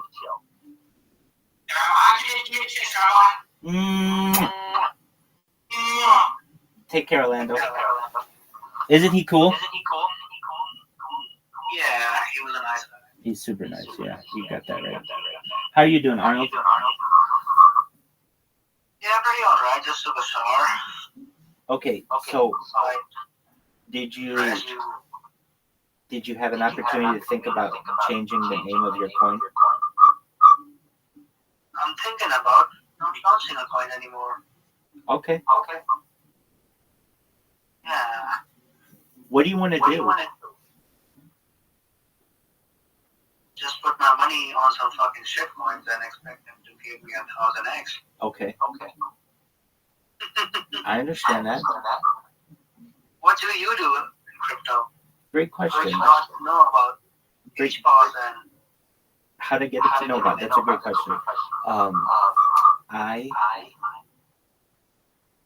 would go on Twitter and I would host trivia on Twitter Spaces. What do I mean by trivia?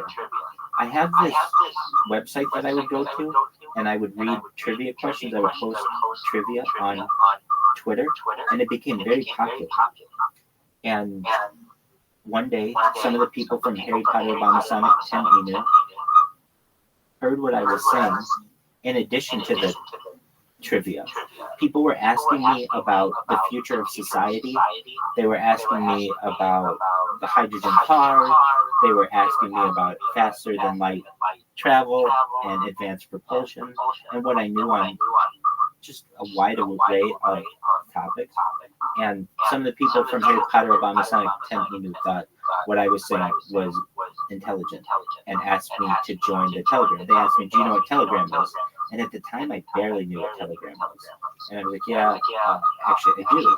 And wouldn't you know it, that was like more than a year ago. And I've been live streaming my life in their Telegram ever since. So literally for a year, I've been taking questions, just like you did. You came in and I said, hi, or whatever. Here's the difference, though. I didn't have the Discord. And the reason why I didn't have the Discord was I didn't have a way to advertise the Discord. So there's a difference between me just being in the Discord and chilling for a year and me being in the Discord and having these robots that are promoting the Discord and I get random people in here. That I can do. And the kind of the same within Harry Potter, Obama, Sonic 10 email. We'd get random people in Harry Potter, Obama, Sonic 10 email, and I would get to know them that way.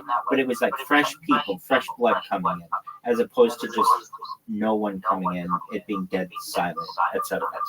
So now that I've got this Discord, I just promote that link everywhere, which is basically discord.me/rabbi. And you know, people have to trust it. And I understand not everybody's going to trust everybody's links, but little by little, we get random people in here. And it's exciting, too. When you find out, like, hey, how'd you find out about me? People sometimes say TikTok, sometimes they say Twitter, sometimes they say Harry Potter, you know, like Orlando Jet found out about me from one of my bots that was just spamming my telephone number. Who else puts their telephone number out there to just call them? And he did. And I answered his call, and we've been friends ever since. I mean, to the point where he's given me a little spot in his Discord that just says Rabbi, and I've been live streaming in it for more than a month. Now, yeah, a couple times a week. Nice. Yeah, and so you should know, I had a friend in here, and he'll be back. I had a friend in here who basically lives in here with me. His name is Caspian C. But he had, I'd never met Caspian C in real life. I've gotten to know him pretty well. And I can tell he went through some things. And I think in December of last year, he had a disagreement with his parents. And the police were called. And he had some kind of charge that they brought against him, which was trespassing without intent to burglarize, something like that. And so he was on probation for 1 year. And the probation was getting to him. And the reason why the probation was getting to him, he was unable to get a job because he kept having to do this probation stuff. So, and I know, because I got him a job. And when I say I got him a job, I got him a really good job. He made over $600 the first day that he had this job. But the thing is, in order to have the job, he had to have a certain qualification. And in order to have that qualification, he couldn't be on probation. So basically, in order to get the job that he wanted, he couldn't be on probation. And in order to make it easier so that he could get a job and he could get an apartment and move on with his life, he asked the judge if he could go to jail voluntarily. And the judge said that he could. So he had to go to jail for 25 days, and that was, he went in on Saturday. So normally there's somebody in here a lot, and they live stream on Kick, and they're really cool. They're a really nice person, but they have to do this, and it's unfortunate, but they'll be out August 8th, and then there'll be someone in here again 24 hours a day. And that's always cool when you have people in here all the time, because if I'm asleep, they're awake, or if, like they're able to, they just do their own thing too. But since they live stream, they have a podcast, and they're a creator as well. So it was kind of an interesting thing that this person had to do. Normally, at least in the United States, if you're on probation, you just stay on probation for a year or whatever. But I understand they were making him do a lot of things with this probation. He was having to do all kinds of drug tests, which was fine. But when you're working a job, you can't just leave the job to go do drug tests. It's very difficult. And also they were requiring him to do some other testing. So he is, I guess now I would say he's in jail. But he's in jail voluntarily. He took this as a opportunity, to just get it over with. So then on August 8th, he can get a job again. He already has one perhaps lined up, and then he can go get a place to live and all the other things. But yeah, that's who was in here for the first 13 days when I started this. So the way that person, Caspian C, found out about me, there was a creator on YouTube, and this creator was someone Caspian C followed. The creator came to my channel, and what this creator was famous for was making fun of people and trolling them. And they came to my stream and started talking to me, and they were trying to troll me, but it wasn't being successful. I mean, I was just like, I don't know, whatever I was saying wasn't it was perfect for what I needed to do, but at least for what this creator wanted to do, he couldn't troll me. And Caspian C was a fan of this creator and watched that I was basically the only person that this creator was unable to troll. The creator would be like, oh, all you do is, like stream your life all day. And I'm like, yeah, that's exactly what I do. It's really important for the world that we have all this content. You're absolutely right. So it's hard to insult me. And Caspian C thought that was cool. So he became one of my fans on YouTube. And then one day, I told him that he could join me if he wanted in Harry Potter Obama Sonic 10 Eno. So then he joined in Harry Potter Obama Sonic 10 Eno, and he had been live in there for 2 months or so. And then it was just recently that I was like, you know what, what happened was I was doing shout outs to different creators on TikTok and Instagram, and it was really, really successful. So I would go to the biggest, I would go through all their social media. I'd go through their Discord, I'd go through their Instagram, their TikTok, their Twitter, and then I would do a shout out to them, and I would add captions, and I would post it and tag them. And I would get a lot of them to follow me or to like the video or to say, hey, that's really cool. Excellent. So then what happened? I realized that all these creators had Discords, and I didn't. And I started to become somewhat of a Discord snob or a Discord connoisseur, where I could basically judge these different creators by their Discord. Do they have anybody in there? How big is it? How many members do we have? How active is it? All of these things. And I realized, you know what? I already have a Discord, but I'm not utilizing it. if I take that Discord link and start advertising that on Kick, I might get some random people in here.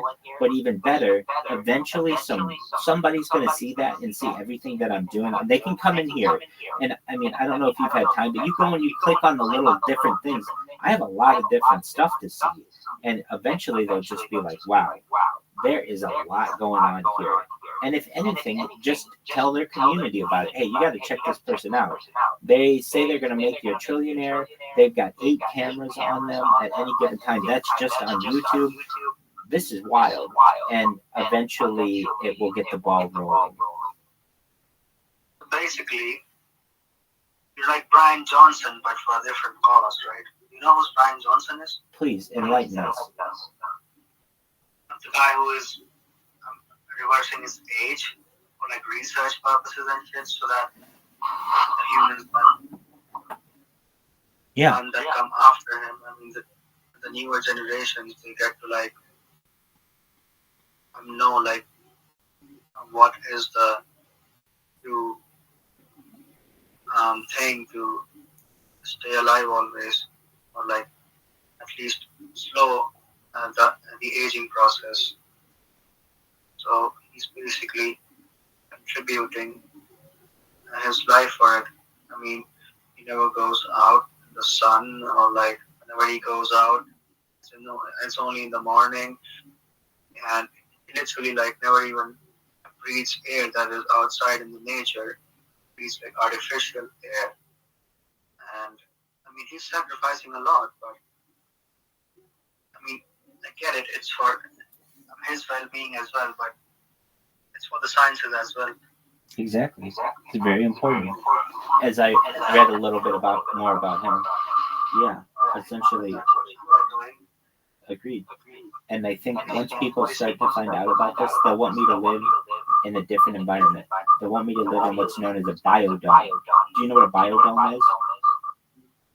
I've heard about it, but I don't know what it is. So there are these things, at least in the United States, they're out in the desert, and they're like huge domes that have essentially entire ecosystems within them, and you would live in one amongst like nature almost. And there's a movie starring Pauly Shore called Biodome that was in the 1990s that was pretty popular, that kind of kicked us off. Brendan Fraser was in it as well.